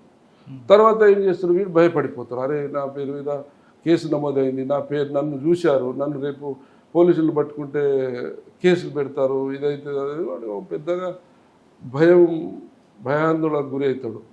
సో వచ్చేరా మాతోనే అని చెప్పి వాళ్ళు తీసుకెళ్తారు. సార్ అటువంటి సంఘటన మీ సర్వీసులు ఎదురైంది? ఒకటి కేసు చాలా మంది భార్య భర్తలు గొడవబెట్టి భర్త వేధింపులు భరించలేక అత్తమామలతో కొట్లాడబెట్టుకుపోయిన లేడీస్ ఉన్నారు. క్రిమినల్ కేసులలో మర్డర్ కేసులో ఇన్వాల్వ్ అయిన నేరస్తులు పోయిన వాళ్ళు ఉన్నారు. ఇట్లా ఇన్నోసెంట్ పబ్లిక్ వీళ్ళకు భోజనాలు పెట్టి అది పెట్టి వాడు ఇన్నోసెంట్, వాడికి అసలు ఐడియా లేదు, ఏం లేదు. For the sake of safety ఇక్కడ ఉంటే జైలుకి పంపిస్తారు, జైలు కానీ చెప్పకుండా వాళ్ళు ఇంకా హై లెవెల్ చెప్తారు, ఎన్కౌంటర్ చేసేస్తారా, ఇది చేస్తారా, అది చేస్తారని చెప్తారు. సో వాడు వెళ్ళిపోతారు. నాకు సరెండర్ అయిపోయినాక అడిగితే ఎలా పోయినావురా, ఎందుకురా అంటే చెప్తాడు వాడు, ఇలా జరిగింది సార్, నేను ఉద్దేశపూర్వకంగా పోవాలని లేదు, అనుకోకుండా నన్ను ఇలా వెంబడి తీసుకుపోవడం, కేసులో ఇన్వాల్వ్ కావడం.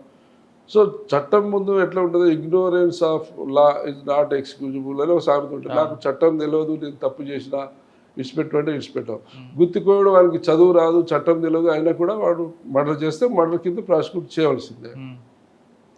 వీడు కూడా తెలియక తప్పు చేసినా కేసు కావాల్సిందే చట్ట ప్రకారం. వాడు ఇన్నోసెంట్ ఉంటాడు. సో అట్లా కొంతకాలానికి రియలైజ్ అయిపోయినాక వచ్చి సరెండర్ అయినప్పుడు చాలామంది చెప్పిన స్టోరీలు ఉన్నాయి.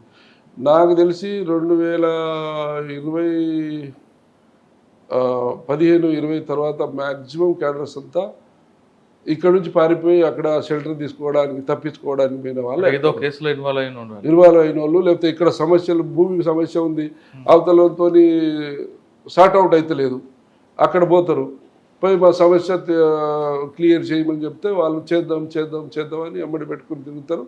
లాస్ట్కి వాడు నక్సలైట్లో చేరిండు, వాడు దళ మెంబరు అని రికార్డ్ అయిపోతుంది. అది మాకు సరడాయిలోనే చెప్తాడు వాడు. మేము ఊరికే పోతే రాయాం, కన్ఫామ్ లేకుండా రాయాం. సార్ మీ మొత్తం మూమెంట్ స్టార్టింగ్ నుంచి చూసుకొచ్చారు, కానీ క్లైమాక్స్ ఎలా ఉంటుంది అనుకున్నారా మూమెంట్? ఎస్, మేము రిటైర్డ్ అయిపోయినాక నా మీద కూడా పోస్టర్లు వేశారు. మానాల ఎన్కౌంటర్కు అమ్మాయిని కోర్టు చేసి పంపించి అన్నంలో మీరు పాయిజన్ పెట్టి చంపించారు అని చెప్పి పెట్టారు. అది తప్పు. అది తర్వాత మాకేందంటే వాళ్ళకు ఒక స్ట్రాటజీ లేదు, వీడు చేసిండా లేదా అని తెలుసుకోకుండా వాళ్ళు నమ్మిందే కరెక్ట్ అనుకుంటారు. ఎవడో చెప్పేస్తాడు వాళ్ళకు ఇల్లిటరేటు. సో మేము ఏమనుకున్నామంటే ఇలా నక్సలిజం ఉంది, మనం పెళ్ళిళ్ళకి పోవాలంటే పల్లెటూళ్ళలో కష్టము, ఎక్కడన్నా ఫంక్షన్ పోలేము. సో ఏదన్నా రేపు రిటైర్డ్ అయినాకనో లేకపోతే ఎక్కడైనా జాబ్ చేసినప్పుడు ఉండాలంటే సిటీలలో పోలీస్ స్టేషన్ పక్కన ఇల్లు తీసుకొని అక్కడే ల్యాండ్ తీసుకొని ఇల్లు కట్టుకొని ఉండాలి. ఈ పరిస్థితి ఇట్లనే ఉంటుంది అనుకున్నాం మేము 15-20 సంవత్సరాల ముందు. ఇలాంటి పరిస్థితి వస్తుందని అనుకోలేదు. స్వతంత్రానికి ముందు భారతదేశము, స్వతంత్రం తర్వాత భారతదేశం ఎట్లయితే మార్పులు చేర్పులు జరిగినాయో, బిఫోర్ ఎక్స్ట్రీమిజం ఆఫ్టర్ ఎక్స్ట్రీమిజం అంతా చేంజెస్. అంటే మనం 2000 సంవత్సరం నుంచి బ్రేక్ తీసుకోవచ్చు, ముందు వెనుక. 2000 కంటే ముందు పబ్లిక్ బస్సులలో ఒక విలేజ్కి పోతుంటే ఎక్కడ సడన్గా ఆగుతుందో తెలియదు, ఎక్కడ బ్లాక్ చేస్తారో తెలియదు, ఎక్కడ మందిని దింపేసి ఖాళీ బస్సులు పంపిస్తారో తెలియదు. రోజు ఒక ఇన్సిడెంట్ 2000 ముందు. ఇప్పుడు ఆ పరిస్థితులు వస్తాయని అనుకోలేదు. బట్ ఈరోజు by the grace of God మొత్తం సినారియో చేంజ్ అయింది. సినారియో చేంజ్ అయింది కదా. ఈ సమస్య ఇక్కడ ఆగిపోద్ది అంటారా? ఇంకో రూపంలో ఉండవచ్చు. ఈ ప్రతిదానికి ఇప్పుడు మనం ఒకటి చేస్తే దానికి ఇంకో రూపంలో తయారవుతుంది కావచ్చు. దాన్ని హ్యాండ్లింగ్ చేసే మెకానిజం కూడా వస్తుంది. సార్ మీరు ముంబై, ఢిల్లీ చూడండి, అక్కడ లేదా, అక్కడ ఎక్స్ట్రీమిజం లేదు, అక్కడ ఇంకో సమస్య ఉంటుంది, అక్కడ మాఫియా ఉంటుంది, అక్కడ ఇంకోటి ఉంటుంది. లేకపోతే మన దగ్గర హైదరాబాద్లో కూడా ఇప్పుడు డ్రగ్స్ భూతం వచ్చేసింది. ఇప్పుడు నక్సలైట్ కంటే భయంకరమైన ఇప్పుడు మనకు రోజు కొన్ని కోట్ల రూపాయలు సైబర్ క్రైమ్లో పోతున్నాయి. Cyber crime, drugs, narcotic drugs, road accident, ఈ మూడు విపరీతంగా సమాజంలో పెరిగిపోతున్నాయి నష్టాలు ప్రజలకు. సార్ ఇప్పుడున్న డిపార్ట్మెంట్లో మీ సబార్డినేట్స్ లేదు, మీ జూనియర్స్ అవనండి, ఈ మూడు ఇప్పుడు మనం ఫస్ట్ అనుకున్న నక్సల్ మూమెంట్ లేదు కాబట్టి ఇప్పుడు ఈ మూడుని ఎలా ఫేస్ చేయాలి వాళ్ళు? మీరు చెప్పిన మూడుని ఇప్పుడు గవర్నమెంట్ కూడా ప్రత్యేకంగా మన గవర్నమెంట్ నార్కోటిక్ బ్యూరో పెట్టింది, anti narcotic bureau, cyber security bureau పెట్టింది. రోడ్ సేఫ్టీకి సంబంధించిన ప్రత్యేకంగా మొన్ననే గౌరవ డీజీ గారు అరైవ్ ప్రోగ్రామ్ పెట్టారు. ఎవ్రీ డే ప్రోగ్రామ్ చేస్తూనే ఉన్నాం. ఇప్పుడు ఈరోజు మోటార్ వెహికల్ ఎట్లా అయిపోయిందంటే మన శరీరంలో ఒక భాగం అయిపోయింది. స్కూలుకు పోవాలన్నా పిల్లాడు వెహికల్ ఎక్కాల్సిందే, వ్యాపారస్తుడు ఎక్కాల్సిందే, ఉద్యోగి ఎక్కాల్సిందే. వెహికల్ ఎక్కకుండా జీవనము సాగడం లేదు ఈరోజు. సో రోజుకు వెహికల్ రేట్ పెరిగిపోతున్నాయి, యాక్సిడెంట్ జరుగుతున్నాయి.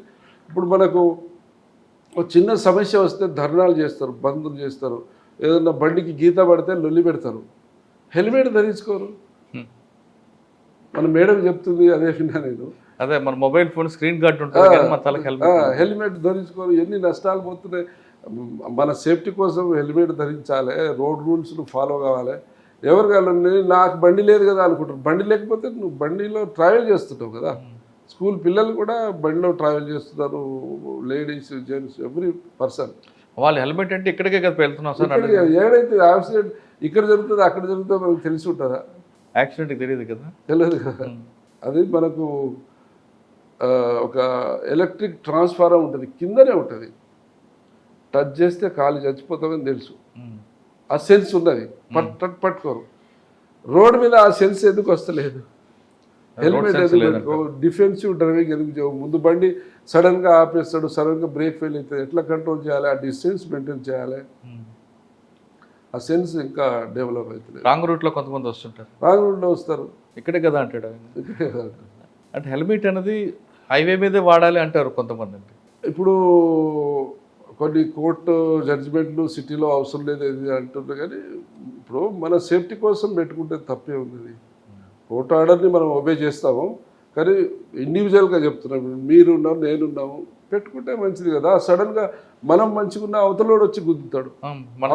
అవతలోడు బ్రేక్ ఫెయిల్ కావచ్చు, వాడు మద్యం దాగి ఉండవచ్చు, లేకపోతే వాడు డ్రైవింగ్ స్కిల్స్ లేనోడు, లైసెన్స్ లేనోడు కావచ్చు. కరెక్ట్, మనం లెఫ్ట్లో వెళ్ళినా వాడు రాంగ్ రూట్లో రావచ్చు. సార్ ఫైనల్గా చెప్పండి, ఈ డిపార్ట్మెంట్లోకి వచ్చే వాళ్ళకి మీరు ఇచ్చే మెసేజ్ ఏంటి? రమ్మంటారా? ఇప్పుడు ఏం పని లేదు రావద్దంటారా? క్రైమ్ రకరకాల క్రైమ్ మారుతుంది కాబట్టి ఏం చెప్తారు? డిపార్ట్మెంట్ అనేది నిరంతరం అప్గ్రేడ్ అవుతూనే ఉంటుంది. వచ్చేవాళ్ళు కూడా పరిస్థితులకు అనుగుణంగా ఆ రోజు మేము చేసిన పని వేరు, ఇప్పుడు కొత్తగా వచ్చిన ఆఫీసర్లు చేసే పని వేరు. ఆ రోజు కంప్యూటర్ లేవు, ఆ రోజు సెల్ ఫోన్ లేవు. మేము ఈరోజు చూస్తే అంత కంప్యూటరైజ్డ్ యుగము, ఈరోజు అంతా సైబర్ క్రైమ్లు కొత్త. ఆ రోజు సైబర్ క్రైమ్ లేదు, సెల్ ఫోనే లేదు, నెట్వర్కే లేదు. ఇప్పుడు సో కాలానుగుణంగా మారుతుంటుంది, పరిస్థితులు మారుతుంటాయి, మనం కూడా మారుతుంటాం, డిపార్ట్మెంట్ కూడా మారుతూనే ఉంటుంది, రూపాంతరం చెందుతూనే ఉంటుంది. వెల్కమ్. సర్వీస్ చేయాలి, ప్రజలకు సేవ అందించాలంటే మంచి ప్లాట్ఫాము. మనం ఒక పోలీస్ ఆఫీసర్, ఎస్ఐ కావచ్చు, ఏ ర్యాంక్ అయినా కావచ్చు, ఒక యూనిఫామ్డ్ ఆఫీసర్, ఒక ఐడెంటిటీ.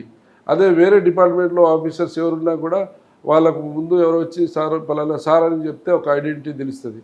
బట్ పోలీస్ అంటే ఒక యూనిఫామ్తోనే చూసి అందరూ రెస్పెక్ట్. మనము కరెక్ట్గా పనిచేసి మనము ప్రజల సేవ చేయాలనుకుంటే ప్రజలు బ్రహ్మానందం పడతారు. ప్రజలు మనం పనిచేస్తే నెత్తిలో పెట్టుకొని చూస్తారు. సో పనిచేసే సేవ చేసే గుణం ఉండాలి అంటే చేయవచ్చు పక్క. వెల్కమ్. అందరూ వచ్చే వాళ్ళకు సేవ చేయాలనే దృక్పథం ఉంటే రావచ్చు. ఒకప్పుడు ప్రజల్లో విపత్తు లేచిన ఉద్యమం క్లైమాక్స్ ఇలాగుంటుందో, ఈ విధంగా ఉంటుందని ఊహించలేదంటున్నారు నరేష్ కుమార్ గారు. ప్రజలు బ్రహ్మరథం పట్టిన ఉద్యమం ఈ విధంగా డౌన్ అవ్వడానికి కారకులు ఎవరు? అసలు ఎన్కౌంటర్ ఎలా జరుగుతాయి? లేదు బూటకు ఎన్కౌంటర్ అని ఆరోపిస్తే ఎలా చేస్తారు? ఒక రియల్ ఎన్కౌంటర్ జరిగితే ఏ విధంగా దాన్ని సీన్ ప్రెజర్ చేస్తారు అనే విషయాలు పూర్తిగా తెలుసుకోవాలంటే ఖచ్చితంగా నరేష్ కుమార్ గారి ఇంటర్వ్యూ చూడాలి. ఇక పోలీస్ డిపార్ట్మెంట్కి రావాలనుకున్న వాళ్ళకి ఒక ప్యాషన్ ఉండాలి అంటున్నారు నరేష్ గారు. ఏదో డబ్బులు సంపాదించాలని కాకుండా ప్రజలకు సేవ చేయాలనే ఒక మంచి అభిప్రాయం ఉంటే ఈ డిపార్ట్మెంట్ రండి. కానీ వచ్చిన వాళ్ళందరూ కూడా ఎప్పటికప్పుడు కాలానికి అనుగుణంగా మీరు కూడా మార్పు చెందితే ఈ డిపార్ట్మెంట్లో మంచి సర్వీస్ చేసిన వాళ్ళు అవుతారంటూ నరేష్ కుమార్ గారు చెప్తున్నారు. ఇది ఈ వారం నరేష్ కుమార్ గారు ఎక్సలెంట్ ఇంటర్వ్యూ. వచ్చే వారం మరొక ఇస్తాం, మళ్ళీ కలుద్దాం. అంతవరకు నమస్తే. థ్యాంక్ యూ అండి. Thank you very much. Thank you.